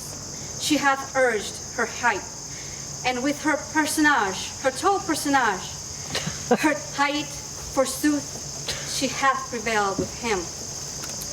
And are you grown so high in his esteem? Because I'm known so dwarfish, I'm so low? How low am I? Thou painted maypole? Speak, how low am I? I'm not yet low, but with my nails can reach unto thine eyes. I pray you, though you mock me, gentlemen, let her not hurt me. I was never cursed. I have no gift at all in shrewishness. I am a right maid for my cowardice. Let her not strike me. You perhaps may think she is something lower than myself, that I can match her. Lower, hark again. Good Hermia, be not so bitter with me. I evermore did love you, Hermia, did ever keep your counsels, never wronged you. Save that, in love unto Demetrius, I told him of your stealth unto this wood. He followed you, and for love I followed him, but he hath chid me hence, and threatened to strike me, spurn me, nay, to kill me too. And so you will let me quiet go to Athens. Will I bear my folly back and follow you no further? Let me go. You shall see how simple and fond I am. Why get you gone? Who isn't hinders you? A foolish heart that I leave here behind. What with Lysander? With Demetrius. Be not afraid. She shall not harm thee, Helena. No, sir, she shall not, though you take her part. Oh, when she is angry, she is keen and shrewd. She was a vixen when she went to school. And though she is little, she is fierce. Little, again? Nothing but low and little. Where will you suffer? Her to flout? Me thus. Let me come to her. Get you gone, you dwarf, you minimus of hindering not grass made, you reed, you acorn. You are too efficient in her behalf that scorns your services. Let her alone. Speak not of Helena. Take not her part, for it. If thou dost intend never so show of love to her, thou shalt abide it. Now she holds me not. Now follow, if thou darest, to try who's right, of thine or mine, is most in Helena. Follow, nay, I'll go with thee, cheek by jowl. You, mistress, all this spoil is none of you. Nay, with no back. I will not trust you. I nor longer stay in your cursed company. Your hands than mine are quicker for a fray. My legs are longer, though, to run away. I am amazed, and know not what to say. This is thy negligence. Still thou mistakest, or else committed thy knaveries willfully. Believe me, King of Shadows, I am mistook. Did you not tell me that I should know the man by the Athenian garment he had on? And so far, blameless proves my enterprise, that I have anointed the Athenian eyes. And so far, I am glad it so did sort. As this their jangling, I esteem a sport. Thou seest these lubbers seek a place to fight. High, therefore, Robin, overcasts the night. The starry welkin cover thou anon with drooping fog, black as Acheron, and lead these testy rivals so astray as one come not within another's way. Like to Lysander sometimes frame thy tongue, then stir Demetrius up with bitter wrong, and sometimes rail like Demetrius, and from each look thou lead them thus, till over their brows death's counterfeiting sleep, with leaden legs and batty wings doth creep. Then crush this herb into Lysander's eye, whose liquor hath this virtuous property, to take from hence all air with his might, and make his eyeballs roll with wonted sight. When they next wake, all this derision shall seem a dream and fruitless vision. And back to Athens shall the lovers wend, with league whose date till death shall never end. While I in this affair do thee employ, all to my queen, and beg her Indian boy. And then I will her charm eyes release from monsters' view, in all things be peace. My fairy lord, this must be done with haste. For night-swift dragons cut clouds full fast, and yonder shines Aurora's harbinger, at whose approach ghosts, wandering here and there, troop home to churchyards. Damned spirits all that in crossways and floods have burial, already their wormy beds are gone. for fear lest day should look their shames upon, they willfully themselves exile from light, and must for aye consort with black-browed night. But we are spirits of another sort. I, with morning's love, have oft made sport. And like a forester the groves may tread, even till the eastern gate, all fiery red, opening on Neptune with fair blessed beams, turns into yellow gold his salt green streams. But, notwithstanding, haste, make no delay. We may effect this business yet ere day. Up and down, up and down. I will lead them up and down. I am feared in field and town. Goblin, lead them up and down. Here comes one. Where art thou, proud Demetria? Speak thou now. Here, villain, drawn and ready. Where art thou? I will be with thee straight. Follow me then, to plainer ground. Lysander, speak again. Thou run away, thou coward. Art thou fled? Speak. In some bush? Where dost thou hide thy head? Thou coward, art thou bragging to the stars, telling the bushes that thou lookest for wars, and wilt not come? Come, recreant, come, thou child. I'll whip thee with a rod. He is defiled that draws a sword on thee. Yea, art thou there? Follow my voice. We'll try no manhood here. He goes before me and still dares me on. When I come where he calls, then he is gone. The villain is much lighter heeled than I. I'd follow fast, but faster he did fly. That fallen am I in dark, uneven way, and here will rest me.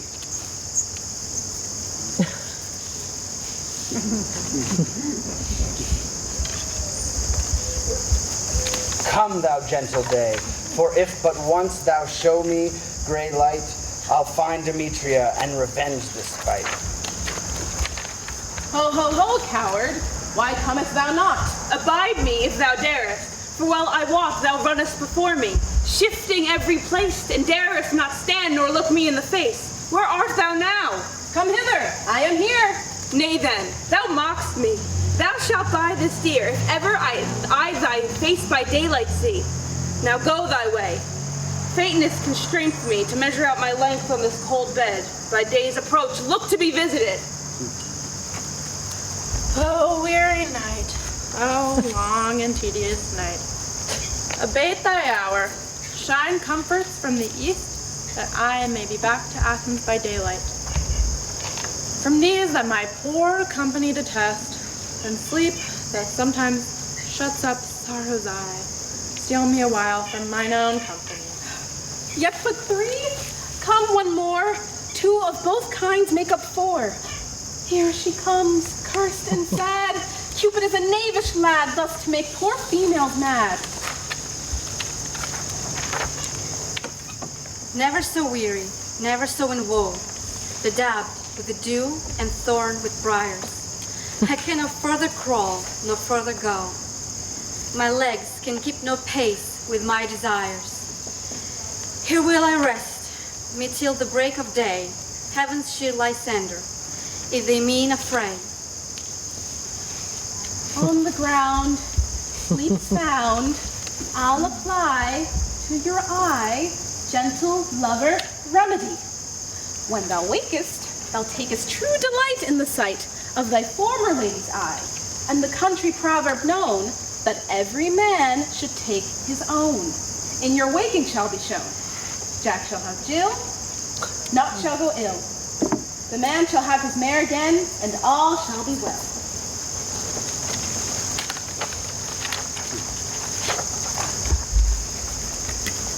Come, sit thee down upon this flowery bed while I thy amiable cheeks do coy and sick muscles sleek smooth head and kiss thy fair large ears. Where's Peas Blossom? Ready? Scratch my head, Peas Blossom. Where's Monsieur Cobweb? Here.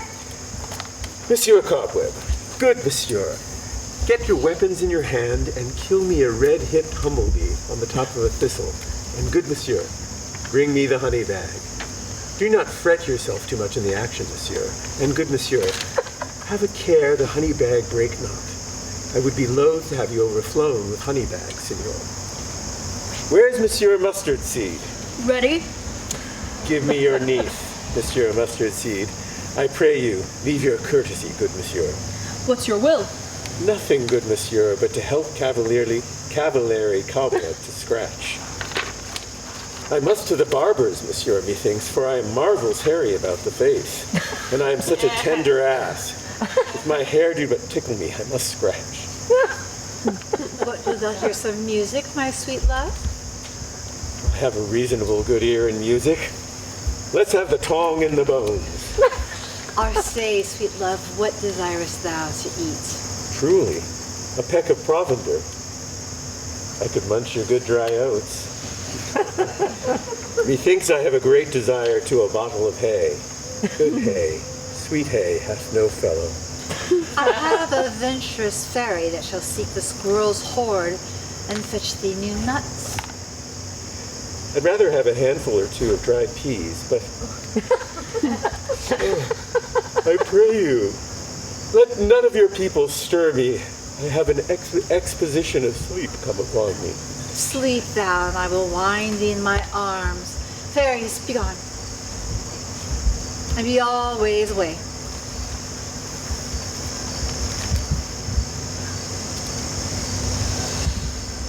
Is that me? Yes. Okay.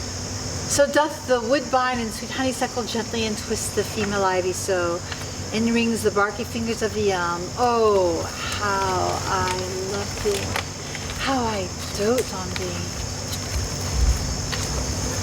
Welcome, good Robin. Seest thou this sweet sight? Her dotage now I do begin to pity, for meeting her late behind the wood, seeking sweet favors from this hateful fool, I did upbraid her and fall out with her. For she, his hairy temples, then had rounded with a coronet of fresh and fragrant flowers, and that same dew, which sometimes on the buds was wont to swell like round and orient pearls, stood now within the pretty floweret's eyes, like tears that did their own disgrace bewail. When I had my pleasure taunted her, and she in mild terms begged my patience, I then did ask her changeling child, which straight she gave me in her fairy scent to bear him to my bower in fairyland. And now I have a boy. I will undo this hateful imperfection of her eyes, and gentle Puck, take this transformed scalp from off the head of this Athenian swain, that he awakening when the other do, may all to Athens back again repair, and think no more of this night's accidents, but as the fierce vexation of a dream. But first I will release my fairy queen. Be as thou once was wont to be, see as thou want to see. Diana's bud over Cupid's flower hath such force and blessed power. Now might the time wake, my sweet one. My Oberon, what visions have I seen? Methought I was enamored of an ass. And there lies your love. But how came these things to pass? Oh, how mine eyes loathe his visage now. Silence a while, Robin, take off his head.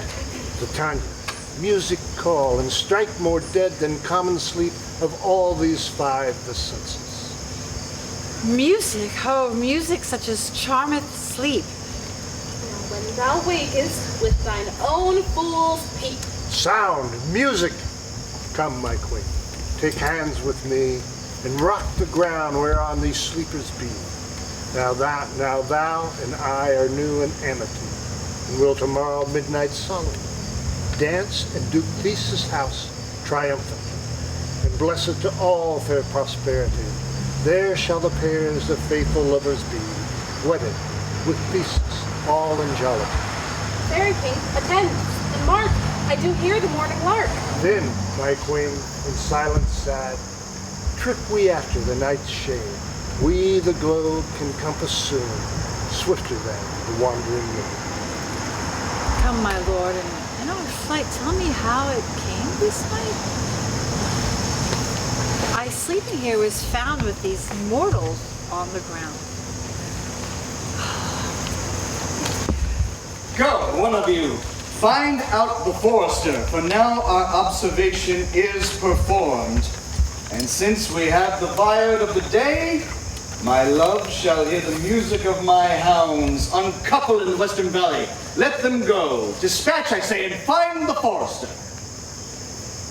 We will, fair queen, up to the mountain's top and mark the musical confusion of hounds and echo in conjunction.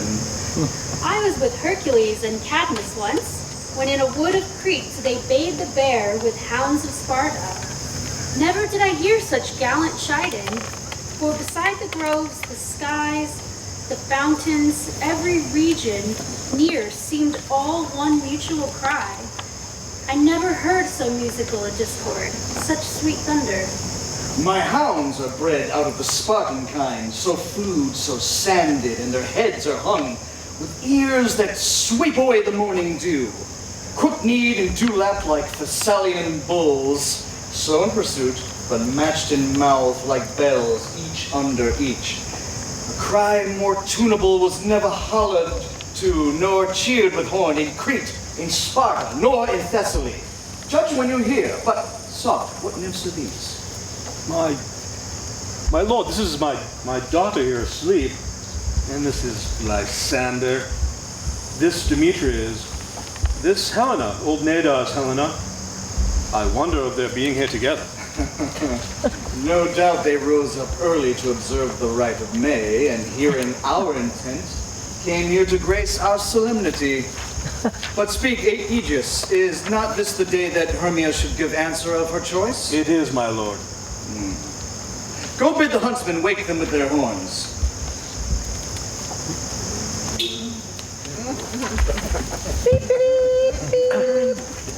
Good morrow, friends. St. Valentine is past. Begin these woodbirds but to couple now? Pardon, my lord. I pray you all stand up. I know you two are rival enemies. How comes this gentle concord in the world that hatred is so far from jealousy, to sleep by hate and fear no enmity? My lord, I shall repeat amazedly. Half asleep, half waking, but as yet, I swear, I cannot truly say how I came here. But as I think, for truly would I speak, and now do I bethink me, so it is. I came with Hermia hither. Our intent was to be gone from Athens, where we might, without the peril of the Athenian law. Enough, my lord, you have enough.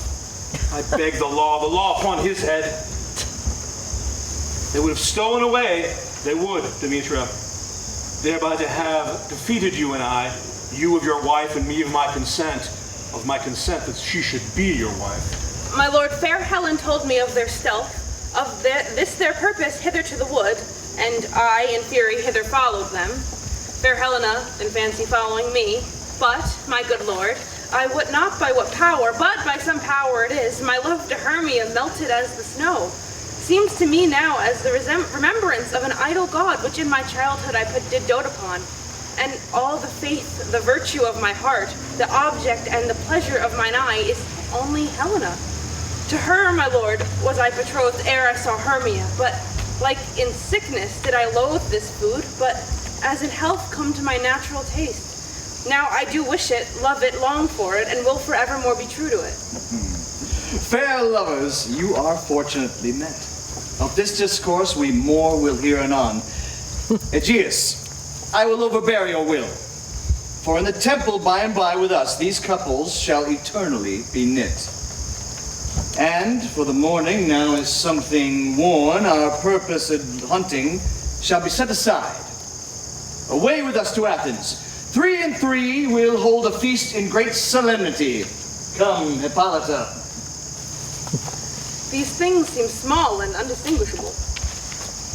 Methinks I see these things with parted eye, when everything seems double. So methinks, and I have found Demetria like a jewel, mine own and not mine own. Are you sure that we are awake? It seems to me that yet we sleep, we dream. Do you not think the Duke was here and bid us follow him? Yeah, and my father. And Hippolyta. And he did bid us follow to the temple. Why then we are awake. Let's follow him and by the way recount our dreams. When my cue comes, call me, and then I will answer. My next is most fair Pyramus. Hey ho, Peter Quince, Flute the bellows mender, Snout the tinker, Starveling. God's my life, stolen hence and left me asleep. I have had a most rare vision. I have had a dream, past the wit of man to say what dream it was. Man is but an ass if he go about to expound this dream. Methought I was, there is no man can tell what. Methought I was, methought I had. But man is but a patched fool if he will offer to say what methought I had. The eye of man hath not heard, the ear of man hath not seen. Man's hand is not able to taste, his tongue to conceive, nor his heart to report what my dream was. I will get Peter Quince to write a ballad of this dream. It shall be called Bottom's Dream, because it hath no bottom. And I will sing it in the latter end of the play before the Duke. Peradventure, to make it the more gracious, I shall sing it at her death. Have you sent to Bottom's house? Has he come home yet? He cannot be heard of. Out of doubt, he is transported. If he come not, then the play is marred. It goes not forward, doth it? It is not possible. You have no man in all of Athens able to discharge Pyramus but he. No, he hath simply the best wit of any handicraft man in Athens. Yea, and the best person too, and he's a very paramour for a sweet voice. You must say paragon. A paramour is, God bless us, a thing of naught. Master, the Duke is coming from the temple, and there's 2 or 3 lords and ladies more married. If our sport had gone forward, we had all been made men. Oh, sweet bully Bottom. Thus hath he lost a 6pence a day during his life. He could not have escaped a 6pence a day, and the Duke had not given him a 6pence a day for playing Pyramus. I'll be hanged. He would not have deserved it. 6pence a day for Pyramus or nothing. Where are these lads? Where are these hearts? Bottom! Oh, most courageous day. Oh, most happy hour. Masters, I am discourse to wonders, but ask me not what. For if I tell you I am not true Athenian, I will tell you everything right as it fell out. Let us hear, sweet Bottom. Not a word of me. All that I will tell you is that the Duke hath dined. Get your apparel together, good strings to your beards, new ribbons to your pumps. Meet presently at the palace. Every man, look o'er his part. For the short and the longies, our play is preferred.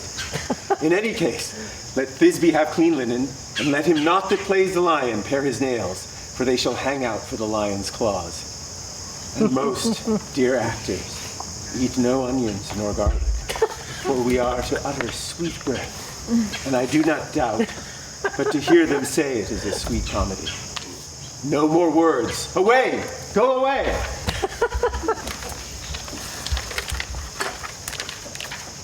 Tis strange, my Theseus, that these lovers speak of. More strange than true. I never may believe these antique fables nor these fairy toys. Lovers and madmen have such seething brains, such shaping fantasies that apprehend more than cool reason ever comprehends. The lunatic, the lover, and the poet are of imagination all compact. One sees more devils than vast hell can hold. That is the madman. The lover, all as frantic, sees Helen's beauty in a brow of Egypt. The poet's eye, in fine frenzy rolling, doth glance from heaven to earth, from earth to heaven. And as imagination bodies forth the forms of things unknown, the poet's pen turns them to shapes and gives to airy nothing a local habitation and a name. Such tricks hath strong imagination, that if it would but apprehend some joy, it comprehends some bringer of that joy, or in the night, imagining some fear, how easy is a bush supposed to bear.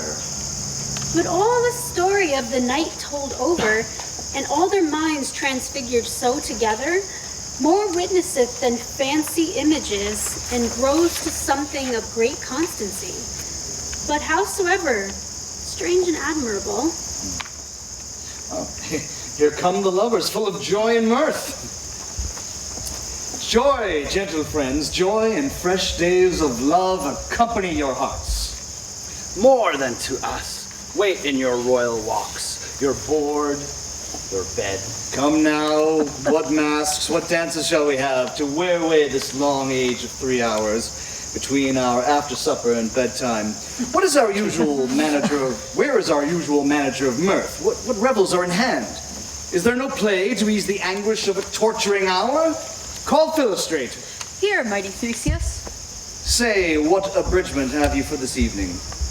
What mask, what music? How shall we beguile the lazy time, if not with some delight? There is a brief many sports are ripe. Make choice of which your highness will see first. The battle with the Centaurs to be sung by an Athenian eunuch to the harp. None of that. That have I told my love and glory of my kinsman Hercules. The riot of the tipsy bacchanals tearing the Thracian singer in their rage. That is an old device, and it was played when I from Thebes came last as a conqueror. The thrice three muses mourning for the death of learning, late deceased in beggary. That is some satire, keen and critical, not sorting with a nuptial ceremony. A tedious, brief scene of young Pyramus and his love Thisbe, very tragical mirth. Merry and tragical, tedious and brief. That is hot ice and wondrous strange snow. How shall we find the concord of this discord? A play there is, my lord, some 10 words long, which is as brief as I have known a play. But by 10 words, my lord, it is far too long, which makes it tedious. For in all the play, there is not one word apt and one player fitted. And tragical, my lord, it is. For Pyramus therein doth kill himself, which, when I saw rehearsed, I must confess, made mine eyes water, but more merry tears the passion of loud laughter never shed. What are they that do play it? Hard-handed men that work in Athens here, which never labored in their minds till now, and now have toiled their unbreathed memories with this same play against your nuptial. And we will hear it. No, my lord, it is not for you. I have heard it over, and it is nothing in the world. Unless you find sport in their intents, extremely stretched and conned with cruel pain to do you service. I will hear that play, for never anything can be amiss when simpleness and duty tender it. Go, bring them in, and take your places, ladies. I love not to see wretchedness overcharged, and duty in his service perishing. Why, gentle sweet, you shall see no such thing. He says they can do nothing in this kind. The kinder we, to give them thanks for nothing, our sport shall be to take what they mistake, and what poor duty cannot do. Noble respect takes it in might, not merit. Where I've come, great clerks have purposed to greet me with premeditated welcomes. Where I've seen them shiver and look pale, make periods in the midst of sentences, throttle their practiced accent in their fears, and in conclusion, dumbly have broke off, not paying me welcome. Trust me, sweet, Out of this silence, yet I picked a welcome. And in the modesty of fearful duty, I read as much as from the rattling tongue of saucy and audacious eloquence. Love, therefore, and tongue-tied simplicity in least speak most to my capacity. So please, your grace, the prologue is addressed. Let him approach.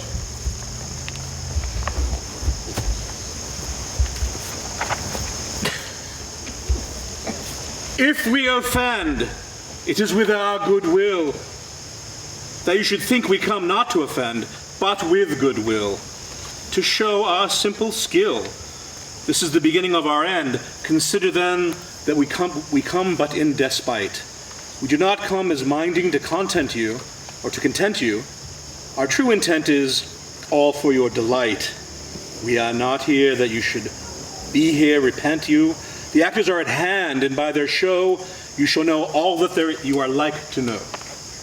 Fellow does not stand upon points. He hath rid his prologue like a rough colt. He knows not the stop. A good morale, my lord, is not enough to speak, but to speak true. Indeed, he hath played on this prologue like a child on a recorder. A sound, but not in government. His speech was like a tangled chain, nothing impaired, but all disordered. Who's next? Gentles, perchance you wonder at this show, but wander on till truth makes all things plain. This man is Paramus, if you would know.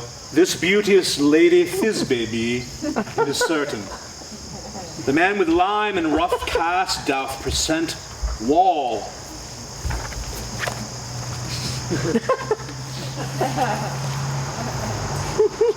That vile wall which did these lovers sunder, and through wall's chink, poor souls, they are content to whisper at that which no man wonder. This man, with lantern, dog, and bush of thorn, presenteth moonshine, for if you will know, by moonshine did these lovers think no scorn. To meet at Ninus' tomb, there to woo this grisly beast, which lion hight by name. The trusty Thisbe, coming first by night, did scare away, or rather did affright. And as she fled, her mantle did fall, which lion vile with bloody mouth did stain. Anon comes Paramus, sweet, youthful, and tall, and he finds his trusty Thisbe's mantle slain. Whereat the blade, with bloody, blameful blade, he bravely broached his boiling, bloody breast. And Thisbe, tarrying in mulberry shade, his dagger drew and died for all the rest.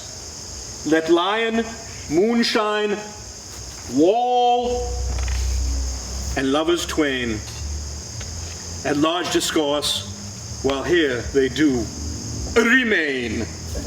I wonder if the lion beats speak. No wonder, my lord. One lion may, when many asses do. It is this same interlude, if thou the fool, that I, one snout by name, present a wall. And such a wall as I would have you think, that had it a crannied hole or chink, through which these lovers, Paramus and Thisbe, did whisper often very secretly, this loam, this rough cast, and this death doth show that I am that same wall.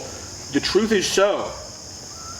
And this the cranny is right and sinister, through which the fearful lovers are to whisper. Would you desire lime and hair to speak better? It is the wittiest partition that I have ever heard discourse, my lord. Pyramus draws near the wall. Silence! O grim look at night. O night with hue so black. O night which ever art when day is not. O night, alack, alack, alack. I fear my Thisbe's promises forgot. And thou, Oh, wall. Oh, sweet. Oh, lovely wall. Thou standst between her father's ground and mine.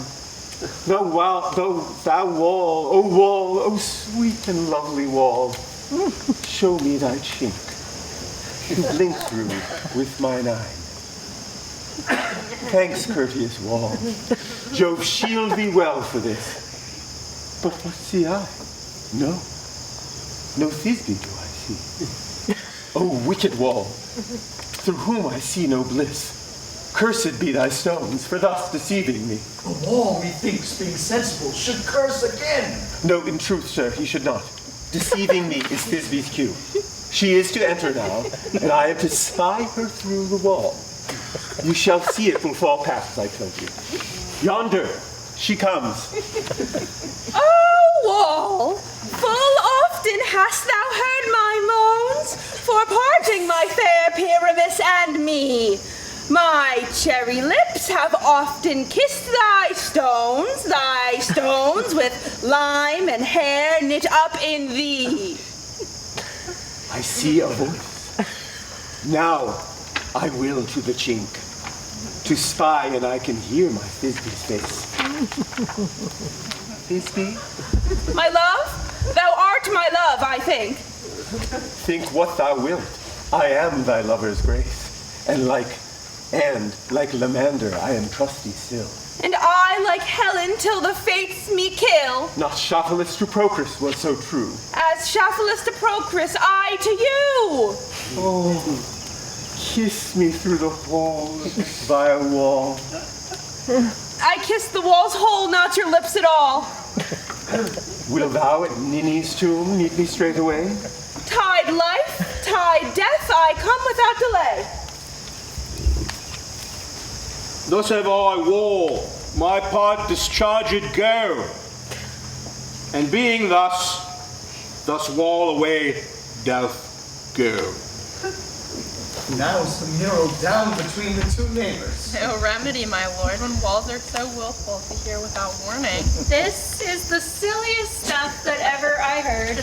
The best in this kind are but shadows, and the worst are no worse if imagination amend them. It must be your imagination then, and not theirs. If we imagine no worse of them than they of themselves, they may pass for excellent men. Here come two noble beasts, a man and a lion. You ladies, whose gentle hearts do fear, the smallest monstrous mouse that creeps on floor may now perchance both quake and tremble there. When lion rough in wildest rage doth roar, then know that I, one Sug the joiner, am a lion fell, no else no lion's dam. For if I should as lion come in strife into this place, 'twere pity on my life. Very gentle beast of a good conscience. The very best beast, my lord, that e'er I saw. This lion is a very fox for his valor. True, and a goose for his discretion. Not so, my lord, for his valor cannot carry his discretion, and the fox carries the goose. His discretion, I am sure, cannot carry his valor, for the goose carries not the fox. It is well. Leave it to his discretion, and let us listen to the moon.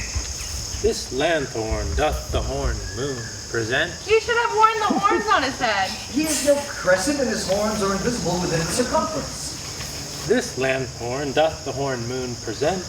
Myself, the man, I, the moon, do seem to be. This is the greatest error of all the rest. The man should be put into the lanthorn. How is it else the man the moon? He dares not come there for the candle. For you see, it's already in snuff. I am aweary of this moon. Would change? It appears by his small light of discretion that he is in the wane, but yet, in courtesy and all reason, we must stay the time. Proceed, moon. All that I have to say is to tell you that the lanthorn is the moon, I, man in the moon, this thorn bush, my bush, this dog, my dog. Why, all this should be in the lanthorn, for all These are the moon. But silence. Here comes Thisbe. This is old Niddy's tomb. Where is my love? Roar! Well roared, lion. Well run, Thisbe! Well shown, moon. Truly, the moon shines with a good grace. Well moused, lion. And so the lion vanished. Sweet moon, I thank thee for thy sunny beams. I thank thee, moon, for shining now so bright. For by thy gracious golden glittering gleams, I trust to take of truth this sight. But stay, in spite. But mark, poor night, what dreadful toll is here? Eyes, do you see? How can it be? O dainty duck, O dear, thy mantle good, what's stained with blood? Approach, ye furies fell. O fates, come, call thread and thrum, quail, crush, conclude, and quell. This passion and the death of a dear friend would go near to make a man look sad. Beshrew my heart, but I pity the man. Oh, wherefore, nature, didst thou lions frame, since lion vile here hath deflowered, my dear, which is, no, which was the fairest dame that lived, that loved, that liked, that looked with cheer.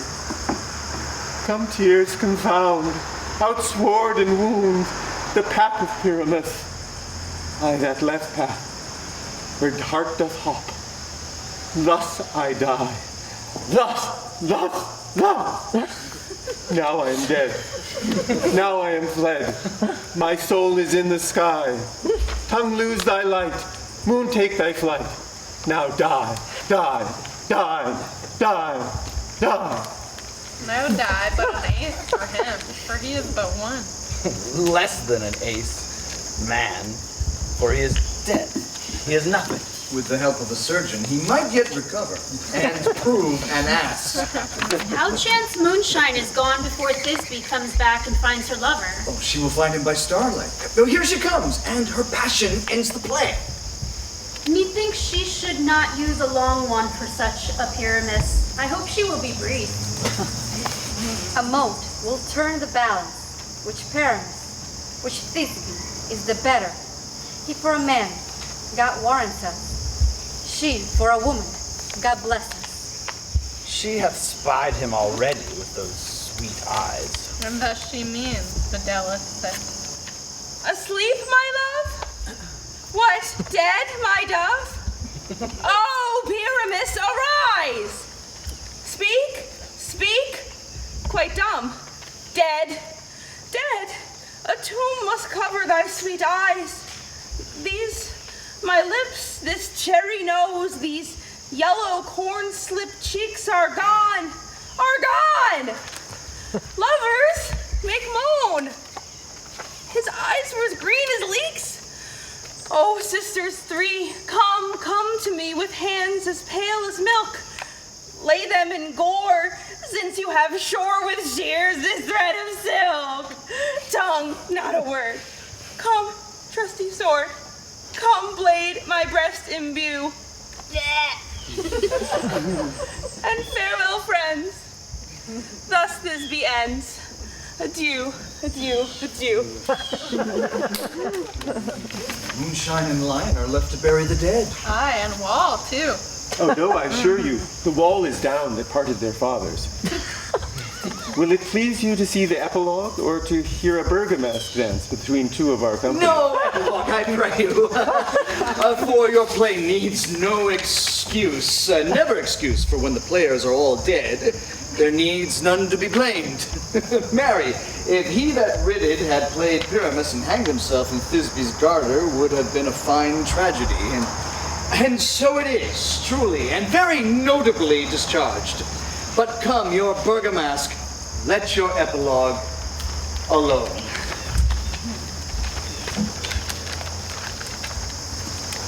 Then continue. Continue. Yes. The iron tongue of midnight hath told 12. Lovers to bed. 'Tis almost fairy time. I fear we shall outsleep the coming morn.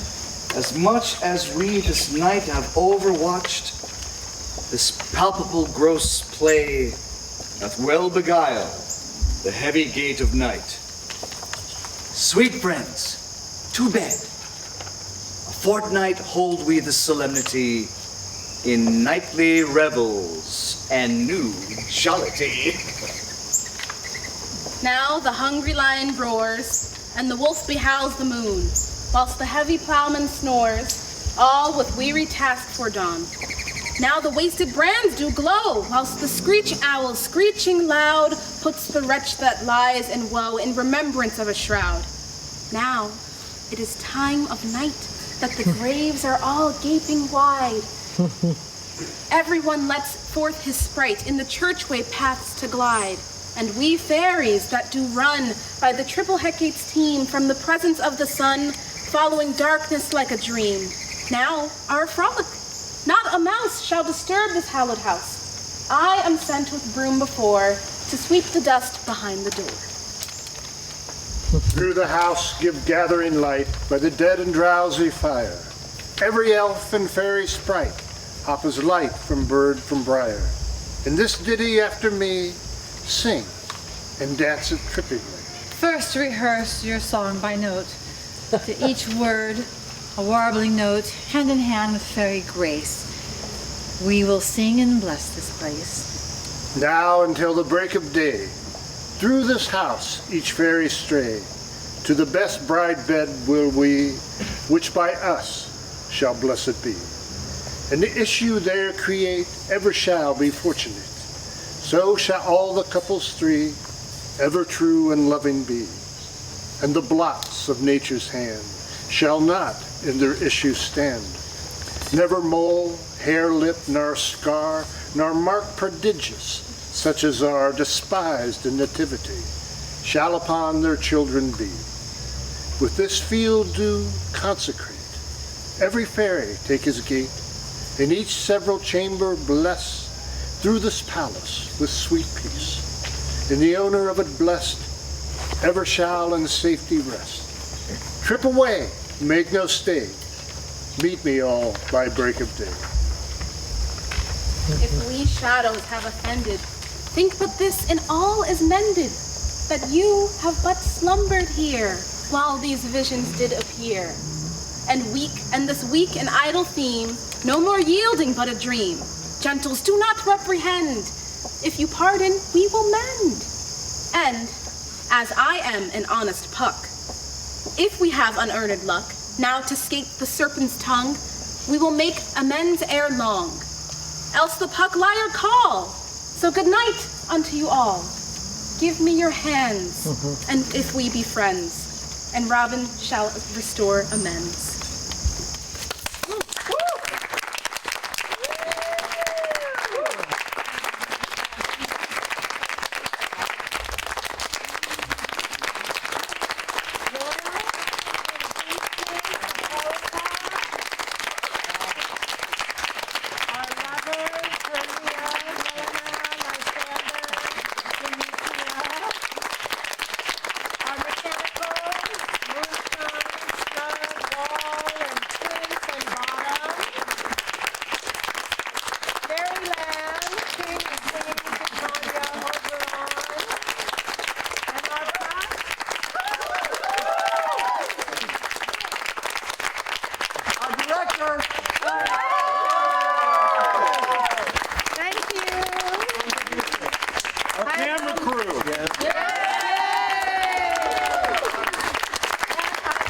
I think we have a little song before we mingle for an hour or two or three or four or however long. We're going to go to the corner later, but Hermia, Irina, are you ready to play a song for us?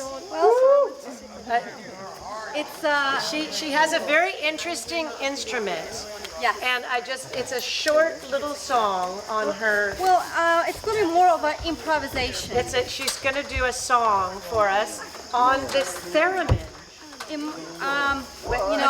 It might not be a song because I'm just a student of a theremin school, Russian theremin school. So, and she's going to play theremin school. Yeah, it's original and it's authentic, one authentic school in Russia. And I've been learning from a great-grandson of the inventor of the instrument, the theremin instrument.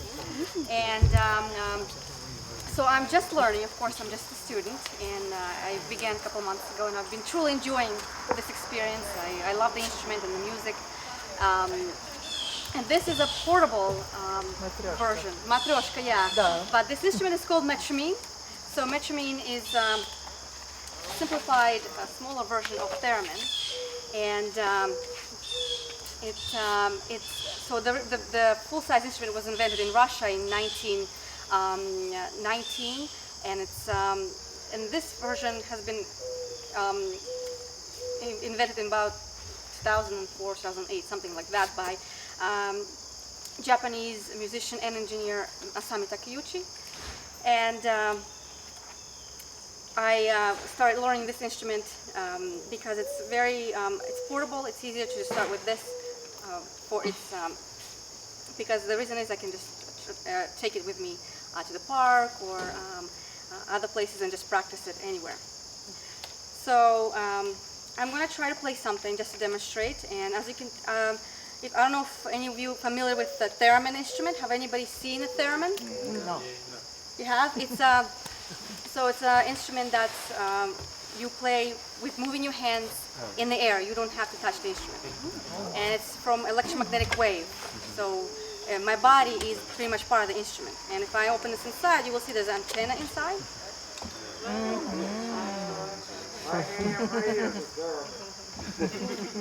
Yeah, and it was invented by a wonderful inventor, Leon Theremin, in St. Petersburg in 1919. And it was as well demonstrated in the United States, in New York City, in the 1920s. So I will show you how I tune it, and it's one of the parts. The thing is, everything affects this instrument. The temperature, the moisture, it's very sensitive. And we'll see how we'll do.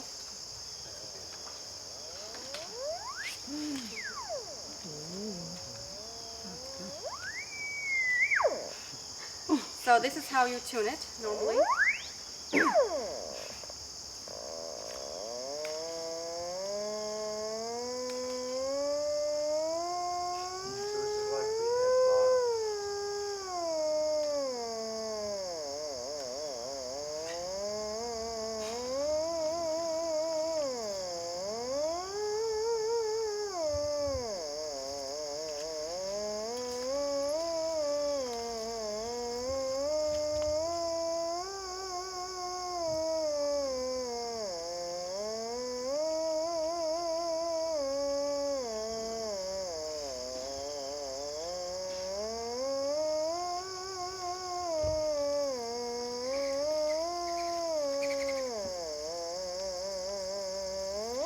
So this is a brief little demonstration, and I want to show, try to play along with a little bit of music. I enjoy improvising in this because it's quite difficult to play classical pieces because I'm just learning, and everything affects this, my breath, my movements, my body. So if you just, even if you breathe or just make any move, it affects it. And it's like a sci-fi. Yeah.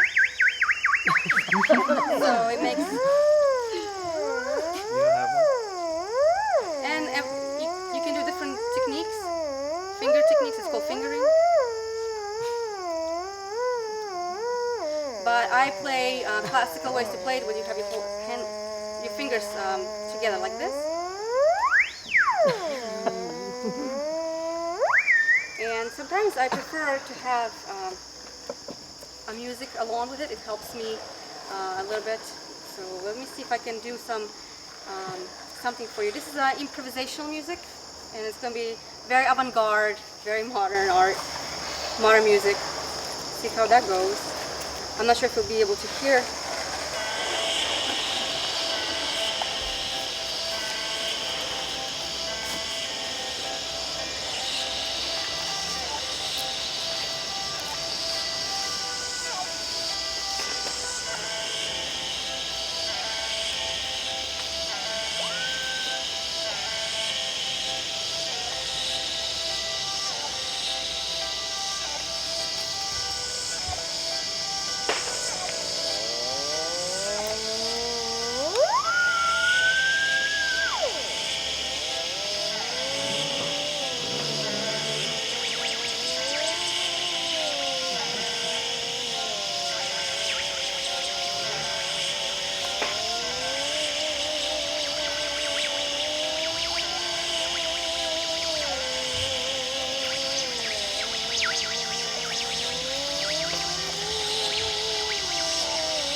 be